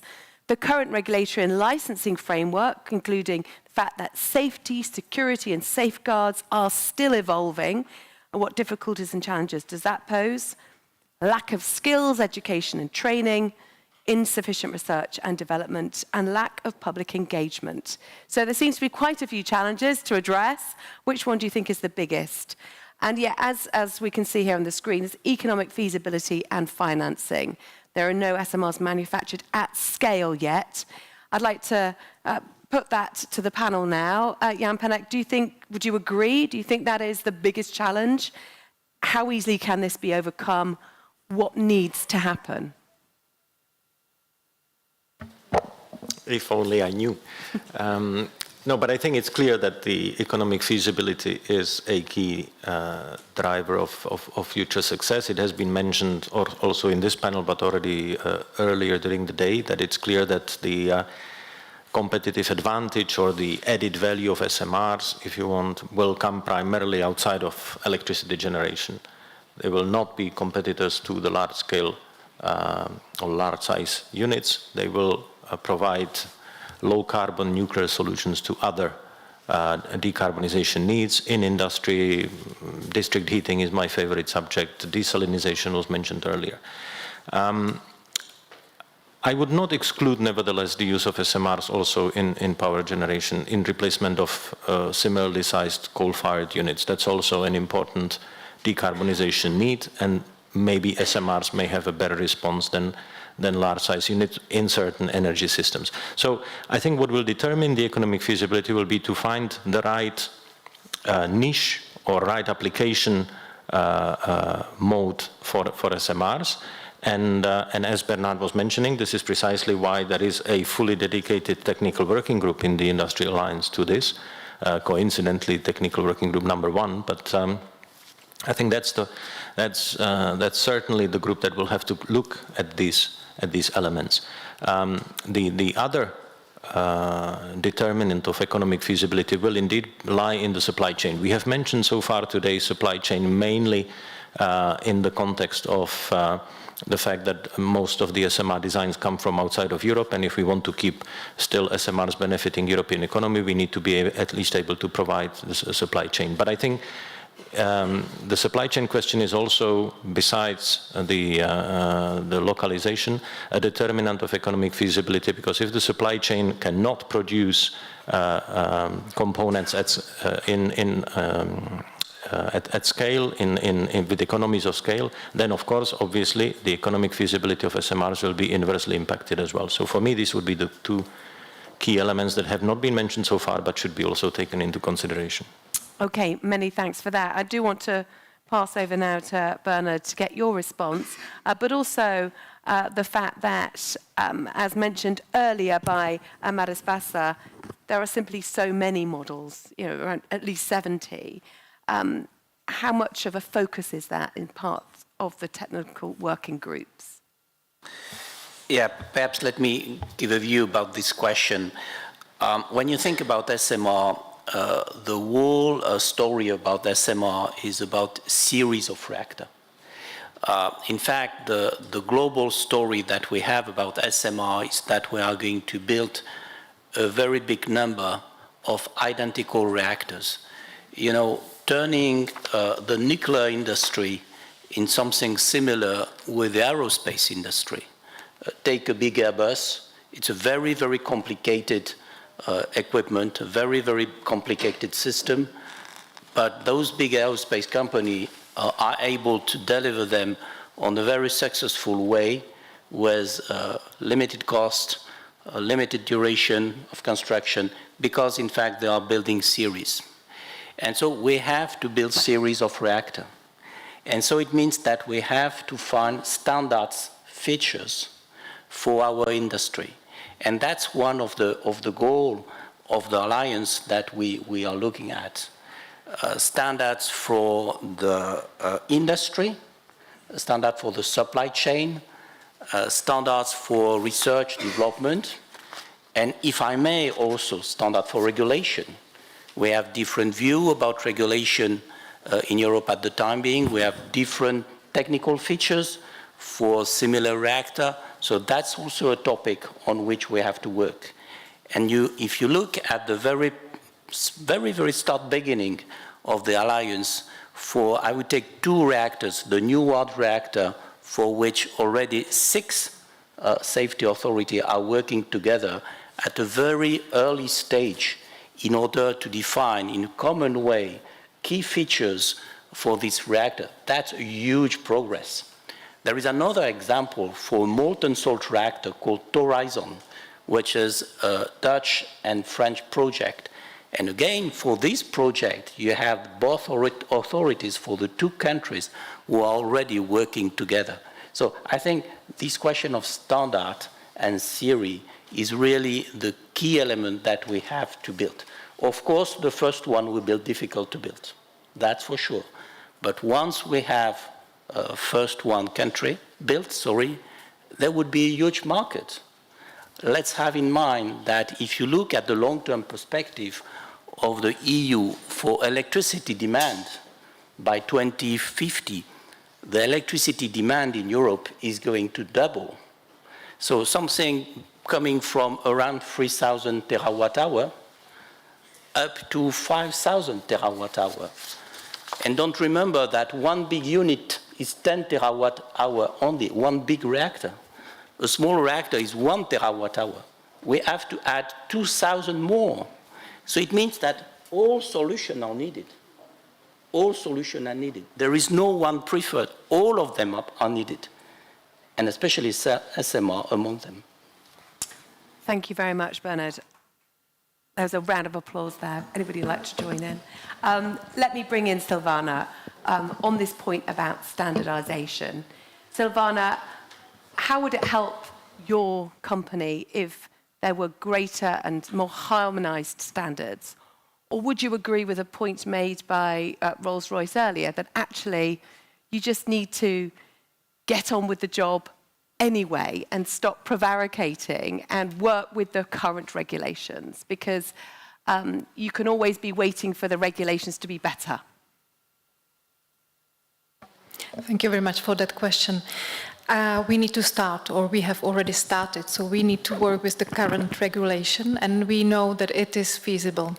But it would be very helpful for us if there were standards. But already the cooperation which was mentioned between the regulators on the projects, on the designs, even before the real licensing process begins, it's very valuable because it then takes less time for them to really understand and to be able and to be secure in their decisions. So any kind of cooperation in the very beginning of the SMR development in Europe is valuable and it's worth it. But if in future, once the SMRs are really produced massively, I would say, but maybe not in tens, but a couple of them are already installed and deployed and working. If there is in future standard in regulation, it would be very helpful. But we can't wait for that. We can't afford it. Okay, thank you. And Madis Vasa, could you respond to Bernard's comments just now that all solutions are needed? What's your take on that? Because to achieve these goals of reducing greenhouse gas emissions by 90% by 2040, surely we need to be throwing the kitchen sink at the problem. Yeah, if you have a lot of kitchen sinks to throw, usually the environmental organizations are looking at the opportunity cost. So if you're going in one direction, what is it that you cannot do at the same time when you have limited resources? And yes, you could push in every direction, but then the money you have will be split between these different technologies, and in the end you might not get anything. So maybe that's one of the questions why the environmental organizations are also saying that SMRs are too costly in this larger picture. And of course, the modularization means that ideally these reactors would be produced in factories, but then the question is how much savings can you actually get from this? So different estimations are saying maybe 10 to 20%. Is that enough for it to be considered cheap? Then there are different estimations on how many units do you need to produce. Is it 10, 20, 100,000? I heard also thousands before you get to these savings of economy or economies of scale. And then there's this problem of these reactors will be small if they will be produced. And then the question is, how well will they run? So there are a few examples recently of small reactors. I wouldn't call them modular, but they're small reactors in Russia and in China. And when you look at the capacity factor, how well do they run? It's between 10 to 30%. So let's say you have a 300 megawatt reactor that works 10% of the time. You have a 30 megawatt reactor that costs still quite a lot. So these are the mathematics that go into the question of is it economically feasible or not. Today, basically, we have just estimations. We don't have much real data.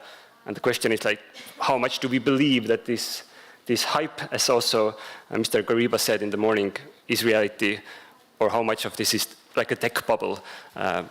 Coming from the tech sector myself, I've seen many bubbles pop in recent decades. So the question is there SMR hype real or not? Well, there's a question that's come through from the audience related to this point. In other sectors, it is very normal that most startups fail at some point. Is the failure of SMR projects not a sign of normalization of the industry? Vladimir Strugan, would you like to take that? Yes and no. Although I'm not from industry, I work in the nuclear power plants. But you've surely, you've analysed the industry for a long time. Yeah. You've watched other industries develop. What's your take on what we're seeing? And do you need to have these types of failures to propel the industry forward? I try to explain it on the joke. Because answer on this question, I would say, there's missing the line boundary conditions. And even this I try to explain students. I have the students at the technical university going to the power plants, going to the industry, that most important from the industrial or power plant point of view is to evaluate the boundary conditions.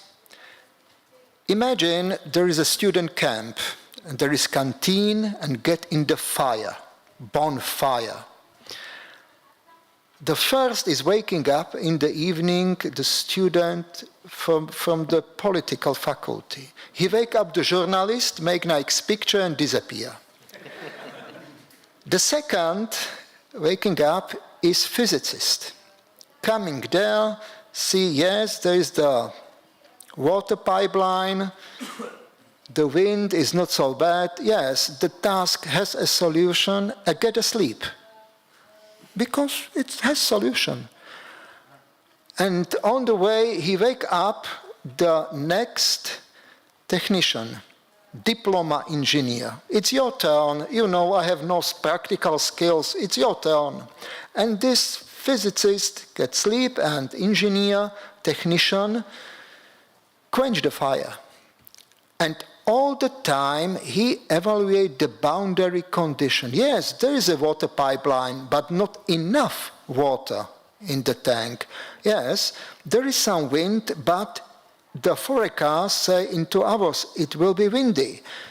What I will do first, what has the importance?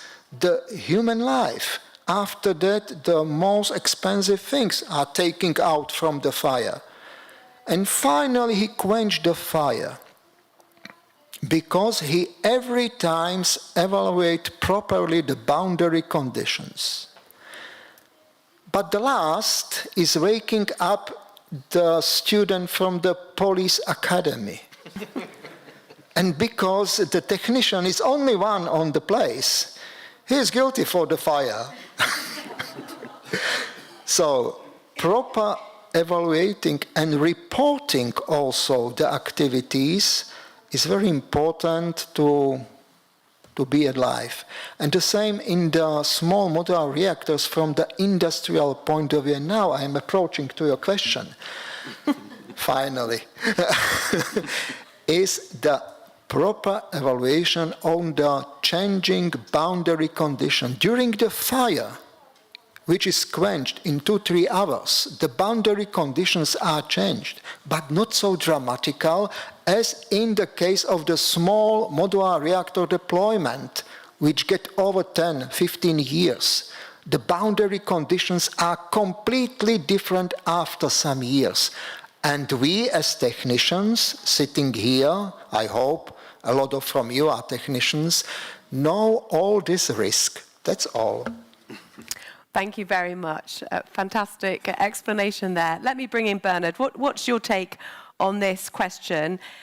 Related to the last, how are we really able to build series of SMRs with so many technologies and not so many off-takers? How can Europe support this? Either of you, would you like to take that? I mean, essentially, it's going back to this question. There are lots of different kind of competing technologies out there. How can you get behind one? How can you really propel those forward when some may fail, others may work for a while and then be superseded? How can Europe actually provide a framework to support this industry? So I'm not going to start by a story like my colleague, but let us remember a little bit of the history of the nuclear business in Europe and in the world. When the civil industrial business started at the end of the Second World War, we had also a lot of very different technologies. We have sodium cool reactor, we had heavy water reactor, we had boiling reactor, we had molten salt reactor, and in most of the Western world country, different type of reactor were built and operated up to, let's say, the 60s. And when we reached the 60s, in fact, we saw that mainly the pressurized or the boiling water reactor strongly appear as the main winners of this big competition. So to make a long story short, we have perhaps at this moment in a phase where we are going to have new SMRs or AMR, and we don't know exactly what are going to be the winners. We still are going to have big reactors, that's for sure, and we must not make any competition between the big and the small one. But we could have also a small reactor. Let me take an example of changing boundary conditions. I mentioned the volume of electricity we need to generate. I forgot to mention the volume of decarbonized heat we need to generate. And you have some industry for which a very high temperature heat is needed, up to 500, 600, 800 degrees C. And for this level of temperature, our big reactors are fully unable to provide this heat. Renewable is neither fully unable to do that. Heat pump, the maximum value for heat pump is 140 degrees. So the only solution is gas. Gas plus CCS if we have CCS. So why not CCS? But if we can provide this heat with decarbonized heat coming from a nuclear power plant, why not? So within SNETP, we're working on this topic for a long time. We have Polish colleagues who have worked on that for a very long time, and there could be a new small reactor working also on those topics. Our UK colleagues, for example, have a lot of experience about high temperature gas reactor. It may work. That's nicely answered one of the other questions that has come through about decarbonised heating. Okay, well, I'm going to do another Slido poll now because it's related to... Oh, yes, of course, Jan, go ahead. Can I still add 2 points? It's difficult to still add anything to what has been said on the key question, can we have 70 projects and designs going through? And I think you are right that this is not realistic, and no one here pretended that it would be realistic. 2 remarks on this. First of all, I think obviously failure is part of an emerging industry or an emerging sector. Let's be clear, here we are talking an economic failure. And an economic failure of a project will be part of a cleansing mechanism from within. And that cleansing should indeed come on the basis of economic considerations rather than some bureaucratic decision. I would hate the idea that an administrative body or even a body like the Industrial Alliance would be actually picking winners and deciding instead of the market and economic logic. But what we must ensure is that there is never a failure in the sense of nuclear safety.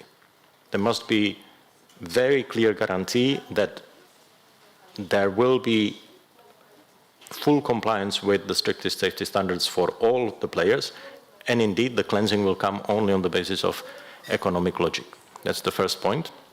Second, which is partly linked to it, and here I will try to be provocative a bit because this is supposed to be a discussion forum, so there should be a diversity of views and some people should feel provoked to react by ideas they don't share, and so far it's been very consensual throughout the day. So if indeed we say that some part of an economic logic-based cleansing needs to take place in the community of SMR projects, my question to the industry is the nuclear industry ready for that approach? Isn't the nuclear industry a case of an industry that over decades has become accustomed to a relatively risk-free model of operation with, long-term perspective, guaranteed revenue, and that makes it very difficult for them to embrace the logic of an economically competitive contest of different projects and ideas and concepts and designs. Well, I'm not saying yes or no, but I'm just trying to provoke the many members of the industry here in the audience, including Bernard next to me. Yeah, and Silvana, do you have a response to that? Are you ready for a more pro-risk future ahead? Well, I think by our decision we said yes, we are. But of course the nuclear projects are very financially intensive, I would say. And As we saw in the past, the similar discussions were when the Temelin nuclear site and nuclear units were to be built. There was discussion whether they are financially feasible, and there were also discussions that it's not the case. It was not the case, but now they are generating a lot of money. So yes, but we need to have the conditions in place. We need to have the environment to allow us to build. We can take some risk, but we need to have available sources of financing, and we need to have our ability to take the decisions and to do it, because we want to build the SMRs in future and large, of course, as well. So it should be, and I agree with Jan, it's just give the opportunity, let the financial institutions support financially, I mean, to allow the sources for nuclear projects, and then let the market decide which designs are the best, and then those will survive. And in my perspective, I would say that from the 7 designs we have been considering, or we have considered in the last couple of years, only 2, maximum 3 will survive, because that's life, that's industry, and only those who will have the ability and will be the best products will have the opportunity and will seize the market. Okay, Maris wants to come, and then I'll go to Bernard. Go ahead. Yeah, quick comment on my gut feeling about these 70 different designs is that those that are proposed by these literal startups will die off soon. They don't have the funding to go further. I call them financial scams, basically. And then there are these large established companies pursuing SMRs.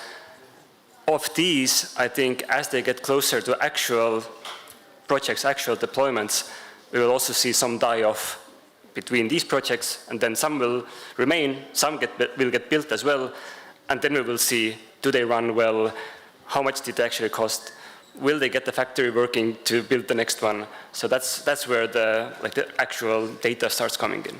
Okay, thank you. And Bernard, let me get your point of view. Do you think there are financial scams within the industry? I mean, just to respond to Maris Vasser's point there. You know, the big question in the industry is always economic risk management, the question that Jan raised. So if it was to make a big investment, and our industry is highly CapEx intensive, and so when we invest for anything, it's going to last for, a dam is 100 years, PV plant is 30 years, nuclear power plant is 60 years, so it's a huge amount of money for a very, very long duration. So we are used to take risk. So the first answer, yes, we do take risk on different topics. For SMR, I would say that a very few are ready to take the risk of the first unit. Everybody is interested in taking the risk of the unit number N, you know, of the following one. And so, in fact, the big question is, we need to start with the first reactors. So the big question is to start. But if we succeed to build and succeed with the construction of first reactors, then it could be, you know, a very big development. And so one of the big questions we face with Alliance is really to set the condition to make the first one really open. And of course, we are not going to succeed with all the design. That's for sure. If you take all the technologies called startups all around us, look at all the battery startups that have grown in Europe. A lot have died. So for economic reason, again. And so we are going to have probably something very, very similar. But on the other hand, we have a lot of new entrepreneurs, we have a lot of new people, we have a lot of young people who are willing to develop a new enterprise about our nuclear industry. And maybe we have slept a lot during those years, and maybe those guys and young ladies could help us to sponsor and put some dynamism in our industry. And we have to take profit of that. Okay, well, thank you very much for that, Bernard. I'm now going to segue on to our next Slido question. It's a word cloud. I want to get your points of view. And Bernard's there talking about maybe there's been a bit of sleeping on the job. So what should the Industrial Alliance do now to really ensure that European players can be successful in global competition in SMR technologies? So what can the EU do further to support SMR project development in Europe? That is the question. What can the EU do? And that includes what the Industrial Alliance should do as well. So if you can write in a word or two. I'm trying. We've had a bit of a humour on the panel so far.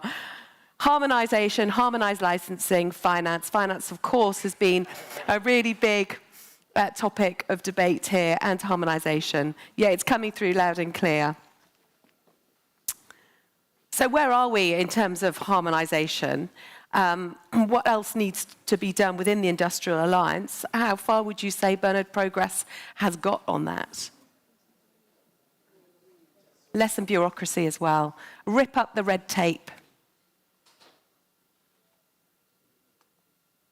So would you say that, where are we in terms of that harmonisation, and what more needs to be done and what should be done? I think about harmonization, we just started. I gave some example about the safety assessment of 2 reactors which were managed by a set of different safety authorities. I think it has a huge value in that respect. That's the first time that we have such an harmonization for the licensing of reactors at the very beginning. Look at the last plants which have been built in Europe. In Europe, we have, at the moment, 3 EPR plants in 3 different countries.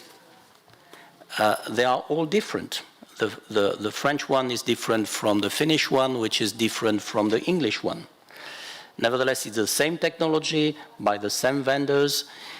And well, this level of safety is the same between the 3 different countries, but the reactors are the same, are different. And so, of course, for the sake of the industry, for the global economy, for the energy that we spend on that, we have to change this process. And SMR is probably an opportunity to do that. True on safety, true on code and standards, because this, I think, is also between us, among our industrial companies, to set the same code and standards. Same facilities for testing and for research, same fuel. We have to work on all these different topics. And I would say also perhaps to work on public engagement in similar way, because there is no reason for one reactor to be acceptable in a country who want to do nuclear than in another one. Okay, so there are plenty of topics on which this keyword of harmonization could be developed. Okay, thank you very much. I'm drawn by the exclamation mark, allow proper state aid, which is coming through in bold. Jan, there was discussion within the Supply Chain World Cafe about how there should be flexibility within the state aid rules to support the industry. What is your take on that?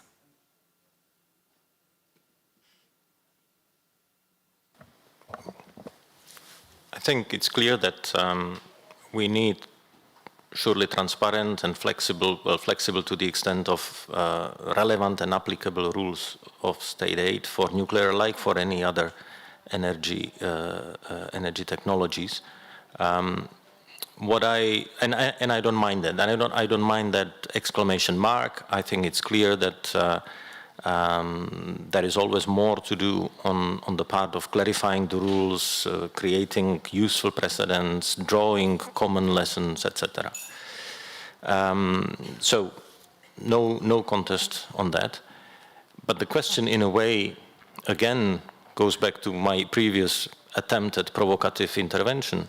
It somehow suggests that it all, stands and falls with state aid. That shouldn't be the case for SMRs. and this is a session on SMRs. So I would not question the question, but I would say it's not going to be a silver bullet. Don't expect that. Don't try to look for a scapegoat in the form of insufficient state aid rules. I admit that's an area to further work on. I don't think this is what will make it or break it for SMRs. Okay, many thanks. Now we are drawing to the end of this session. We've got one more interactive Slido to run, and I just really want to get your final thoughts on what else needs to be addressed. During today, particularly in discussions about SMRs, we've covered a whole host of topics. But what do you believe are the gaps in the European Industrial Alliance on SMRs beyond those already covered? What haven't we discussed today that you think is absolutely crucial? Or what do you think deserves much more attention? The suspense is palpable. I'm glad to say that means that we've covered a lot and that actually we've alighted on lots of different topics, but legislation and insurance and international cooperation. We have had discussions, certainly in terms of international cooperation, about how, for example, the US with the Inflation Reduction Act has been much more proactive in funding nuclear technologies as part of the low-carbon initiatives. What perhaps can be harnessed there in terms of transatlantic cooperation? Go ahead. Yeah, I wanted to say, with the previous slide, it fits with this international cooperation. So if EU wants to support the EU industry, it should have like huge tariffs on other countries' nuclear technologies, then European nuclear will thrive. But that might then make everything a lot more expensive. Yes. And we want to focus on cost as well. So I'd just really like final thoughts from the panel. What do you think the gaps are in the European Industrial Alliance on SMRs? You'd probably say there aren't any because we're doing everything we can, but what else do you think really we need to focus on? Or perhaps industry needs to focus on to really move the dial? Jan, can I ask you? Yes, we are doing all we can, but that doesn't mean that we have covered all the bases. I think what we really need is to make sure that we don't stop with the definition of the technical working groups. We move on to the identification of the project groups that will then very clearly identify what type of support, what type of help they need from the technical working groups. What are the dilemmas that the different types of projects are actually trying to solve and need technical support on? If we do not line up the work of the alliance in this direction, we risk to end up with, a nice, very representative grouping of people that will talk to each other and reinforce their convictions and fears, and that's not the purpose of the industrial alliance. Many thanks. Bernard, would you like to go next? Yeah, just a word. I think we set the alliance, so the unique question now is to start to work. So we need to work, and we need you to work with us. So I think most of you in the room are belonging or joining or have joined the alliance. Well, in fact, we need you to work with us. That's all. I would say human resources. You have children, grandchildren. How many of your grandchildren are nuclear? Perhaps nobody, although we are good paid. Good, 2, 3. My son also not. And now is the question why? Because they do not see perspectives in the nuclear, because they have the feeling there is not recognition on the real knowledge. Why should I learn so heavy topic like nuclear physics, nuclear technology, if it's not recognized by the salary? When I should fight with the public that I am perhaps like ill if I am working in the nuclear power plant. It's bad paid, it's not excellent paid like 30, 40, 50 years ago. It's bad paid profession. You cannot make job hopping from one position to another position, and after 2 years you increase on the spiral your salary twice. In Slovakia, you can jump 2-3 times, that's all. They are not sustainable projects. Sometimes after 2-3 years of the project in the nuclear, stop, finish, go away. But I cannot go to another computer company because my qualification is nuclear physics or nuclear technology. So therefore, young generation say, I am not crazy to go there. So human resources seems to be most significant and most important problem for the next 10 years. Please consider about it. Many thanks. Maris Vasa? Yeah, I would say that the gap in the Industrial Alliance on SMRs is the lack of more skeptical views. Because if it is a fact-based and scientific approach to this question, then there has to be a reason or has to be a result possible that the outcome is negative. That after all this assessment and research, it becomes clear that actually this is not, SMRs are not the way to go. And more skeptical views at least remind this possibility to the working groups. So I hope there will be a way somehow to integrate these. Thanks. Many thanks. And Silvana Yurkova. I like some of the short comments on the screen, and which goes hand in hand with the Make Nuclear Green again, because I think once we allow to think about nuclear as a green, at least clean source of energy, then we can think about these sources as at the same level as renewables. And for them as such, as being such, we can set the same conditions. And that's the only thing we want. And I'm coming back to the proper state aid. We just want the same conditions as renewable resources. Thank you very much. Thank you very much, and thank you very much to the panel. I'm just going to sum up, really, some of the key thoughts that have been put forward before I hand over to Jan Panek to finish.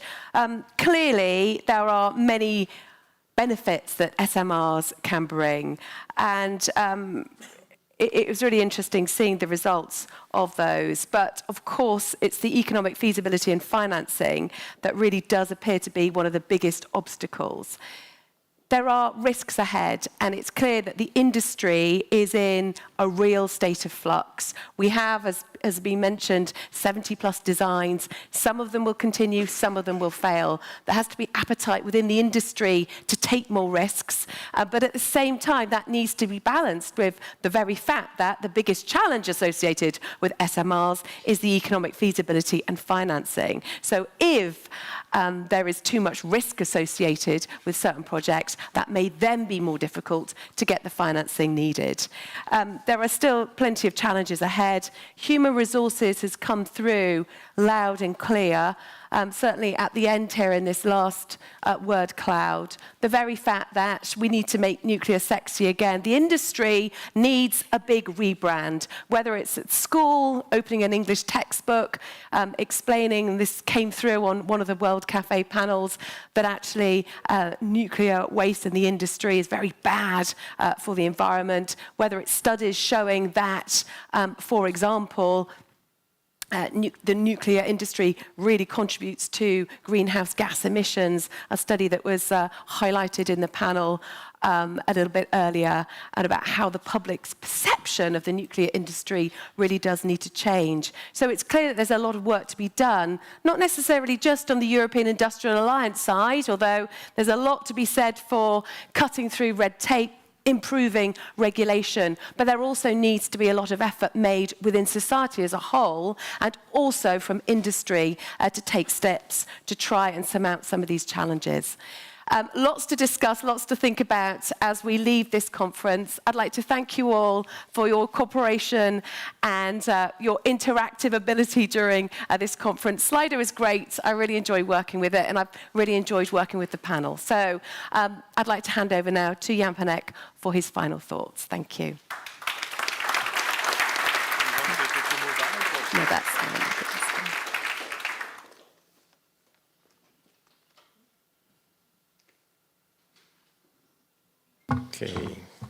Okay, so good afternoon again.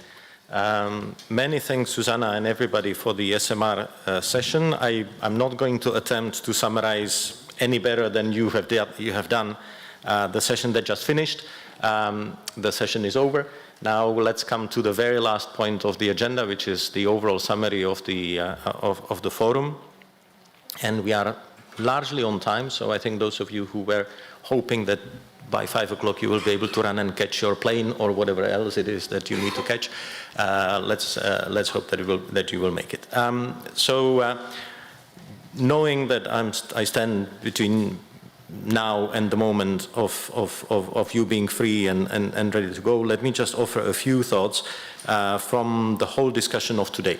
And as always, as we did on previous occasions, first of all, many thanks to all of you who stayed in the room and who showed your interest in nuclear topics until the end of the day.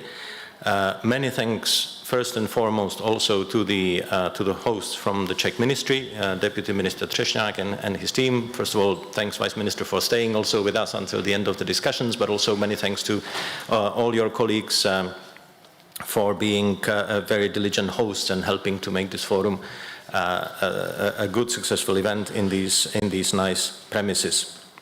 Also, many thanks to the interpreters who throughout the day helped all of us understand each other, at least in terms of different languages. And many thanks to everybody who spoke here as speakers, but also to those of you who were not here at the podium, but somehow intervened through Slido or during the breaks and discussions. And also many thanks to those who have watched or will watch afterwards the web stream of this event. And finally, last but not least, many thanks to my colleagues from the Commission, not only Massimo as the highest representative of the Commission here, but also all the colleagues from our team who worked on the preparations, but also during the whole day today, including as rapporteurs. So thank you, thank you, thank you all. Now, you know that this is the third year that we are trying to organize the forum around really discussion-provoking topics, but also in arrangements that rely on interactivity through the World Cafés. I think the concept has proven useful. It has allowed focused discussions. It has allowed everybody to follow the topic that they find the most interesting throughout the day. So unless we get feedback to the contrary, I think this format is proving effective and will continue also, hopefully, in the coming years.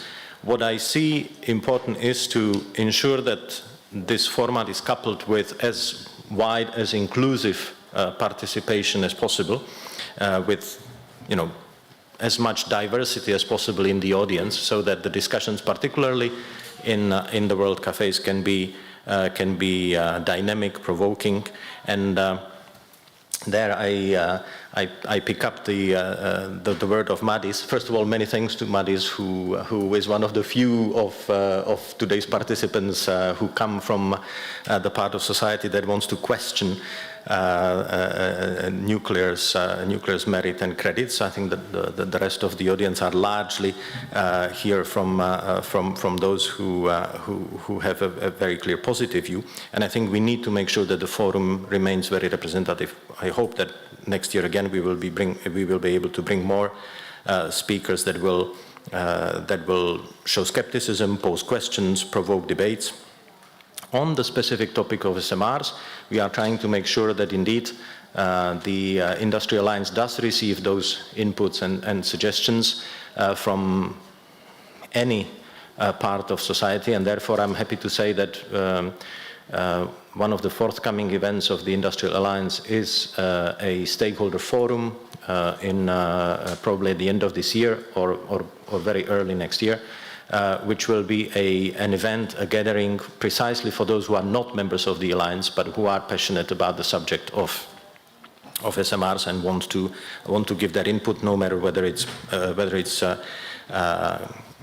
in support or contesting anything about SMRs. And I think we want to see the same type of debate on nuclear in the broad sense, and therefore hopefully more diversity will show up also next year. Now, as much as diversity is good, I think we are meeting in a context where it is becoming quite an uncontested consensus that nuclear does represent a low carbon technology with a valuable contribution to make to decarbonization. And this is nothing to contest or reject the crucial contribution of renewables. This is about the role of nuclear as another low carbon source with a rightful place in the energy mix. So on this, I think the perception across the society, but also within political circles, has evolved in the past years. But as was said clearly during the day, there is still a lot more to do, a longer way to go. And here I really like the contribution of Mr. Avramo from Fortum in the morning, who asked us the question, okay, so if we all know this is logical, what do we do wrong that we lose the message? I don't have a reply to that. I don't have a reply to him, but I think we owe him a reply, each of us in our minds, and then maybe once we make up our minds, let's compare our notes. What I know for sure is that the response to that question is within the sector. There was, in one of the previous sessions, there was a Slido where a member state who is known for not necessarily supporting nuclear was picked up and, presented on the Slido. And I don't think that's the right path. I don't think we should be picking up on anyone or any subject or any entity and trying to see them as the external force that actually is making things difficult for us. The solution is within the sector, within the nuclear community, and I think it has been clear from a number of contributions today that there is still a long way to go for the sector to work within itself before it can actually start invoking external forces as the reasons for a problem. And I really liked what Tomáš Eller said in the morning, that Cinderella needs to put on its shoes and walk up to the castle. I like that because it's a nice metaphor. I would not go too far with the analogy because you know what happens after midnight, right? I mean, things turn into a pumpkin and etc. So I don't think we want to see that, but we certainly want to see a resolve and decision to get things done. Since I quoted Tomáš Eller, let me also invoke the words of our president, Ursula von der Leyen, who at the Nuclear Energy Summit in March and this year in Brussels said very clearly that she sees the nuclear sector as a clear and legitimate participant in the decarbonization story, but she threw the challenge to the industry. She said, but you need to deliver on time and on budget to prove your seat at the table. I think that's fully within the spirit of the previous quotes that I made. Now, what can we do? What can the nuclear community do to get things done, to resolve any hurdles or overcome any hurdles that are there? Well, I think it's been recognized throughout the discussions, and it's not contested, that safety remains indispensable. There is no way around it. It will remain the sine qua non for anyone who wants to do whatever project or make whatever activity in the nuclear sector. But as we also saw today, it will not be the sufficient precondition. It's clear that the forthcoming period in European politics will be very much influenced by the comments or lessons from the Draghi report. And as you know, there are two buzzwords relevant for the nuclear sector. One is affordability, one is competitiveness. Affordability is very clearly linked to public perception. People perceive different energy technologies on the basis of how they contribute to their energy supply and to its price.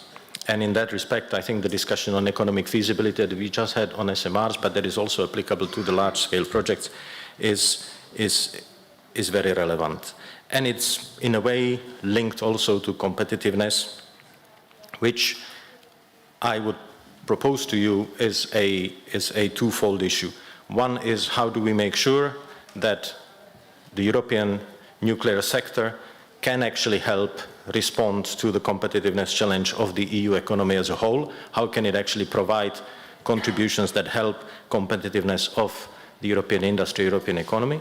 And on the other hand, how do we actually address the competitiveness of the European nuclear industry itself? How do we make sure that European suppliers, European players, European industry remain the best possible providers of solutions, not only within the EU, for projects within the EU, but also worldwide. So these are obvious: affordability, competitiveness. But I'm very glad that today we, throughout the discussions, were able to go beyond these obvious and identify and discuss others. Maybe equally obvious, logical, as the CEO of Fortum would say, but equally important. First of all, supply chain. There has been a lot of discussion and references to supply chain throughout the date, including in the context of SMRs, how important it is that even for solutions, technological solutions, designs that do not necessarily originate in Europe, their execution is still associated with jobs and growth effects, positive jobs and growth effects within the European economy. That calls for a local supply chain. In that context, I picked up two very important messages throughout the day. One was about the importance, and it came from the breakout groups. One is the link between skills and supply chain. That you cannot have a supply chain in the sense of the availability of European manufacturers if you also do not have the skilled labor force that will be able to animate, that will serve as the blood for those manufacturers. So the close link between the close dependency of supply chain solutions on the availability of skilled workforce and the retention of skills, I think, is an important nexus. The second message that I also, I think, picked up from the breakout groups, and apologies if I misattribute, but I think it came from the breakout groups, is the fallacy of thinking that localization can work in just one member state, that you can solve the issue of European supply chain or availability of European suppliers within a single country and each country on its own.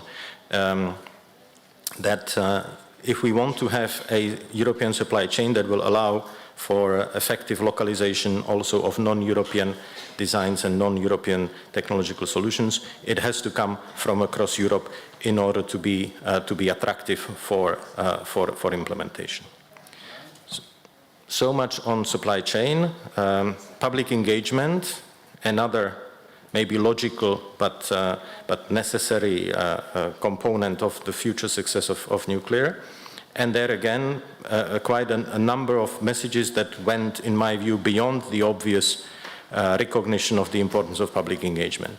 The message on the need to consider impact on communities, but also the message on the importance of countering fears, not necessarily with only data and figures, but with providing a sort of a contrary, counterfact response, and looking at how to address people fears and emotions on emotional level. And in that sense, there were quite a few references to the possibility of transferring experience from one member state to another, and I think those are also very encouraging, and again, show the value of gatherings like this one, where precisely experiences from different geographies and different cases can be showcased and can be shared. Finally, let me come to an issue that was also mentioned throughout the day, and to which I give for myself the title regulatory dilemma. It was not mentioned as a dilemma, but to me it de facto translates into a dilemma. The importance of regulatory conditions is obvious. It doesn't need to be highlighted. What I think is important is how do we actually construct a regulatory environment that is at the same time enabling and at the same and also or yet uncompromising. We need a regulatory environment that will indeed facilitate, for example, through faster licensing processes for SMRs, further deployment of nuclear technologies, and yet we need to make sure that that regulatory process remains uncompromising, demanding in an objective way full adherence to nuclear safety. Under that regulatory dilemma, a number of times there were references made to harmonization, also in this panel, but also earlier during the day. Harmonization both in terms of regulatory and in terms of industry standardization. It's a topic that comes always back, standardization, harmonization. What I found very encouraging this year is that we started moving beyond saying, well, you know, harmonization will solve things. And until we have harmonization, we will not be happy. This year, I started noticing that there were concrete suggestions, concrete examples. Instead of invoking harmonization as some sort of a ghost, you know, I don't know whether positive or negative ghost, people started talking concrete cases. Joint safety assessments by regulators, and in broader sense, regulatory collaboration amongst not all, but selected concerned regulators who actually start developing joint solution or approaches up to a point. But also collaboration, I think Bernard called it harmonization or standardization in the fuel business, so that there are common solutions, or as much as possible common solutions in the fuel cycle and in the front end in procurement of fuel. Equally, that came also through the breakout groups, common approaches to solving the issue of waste, management of waste, but also disposal, final disposal of waste, particularly high level one. Again, a topic that indeed deserves attention. We have had in previous years discussions on waste. It is a topic that is recognized, but I think this year we started seeing some concrete suggestions, some concrete ideas of what could be done, or at least looked into. And I'm very pleased by that, because coincidentally, we have been asked by the European Parliament just at the end of last year to look into this matter. We have been entrusted with some resources to work further on the possible joint solutions for radioactive waste. So the suggestions, the ideas that come through the discussions here are very timely and certainly will be well accepted by us. With that, I come to the end of my notes. I'm sure there were plenty of topics, plenty of interventions that I should have also picked up on and highlight here, and I didn't. So apologies to those who either said them or who would like to have heard them. But just because I said that I will try to finish on time, I'll stop there. Thank you very much once again for your active participation. I think by now NF 2024 is over, so without plagiarizing Shakespeare, long live NF 2024. But even more importantly, please join us 1 year from now in Bratislava. We already heard in the morning a very heartfelt invitation from the Deputy Prime Minister of Slovakia. We will all be welcome next year for the NF 2025 in Bratislava. And if we don't see each other there, before that, I look forward to seeing you there. Thank you very much. All the best.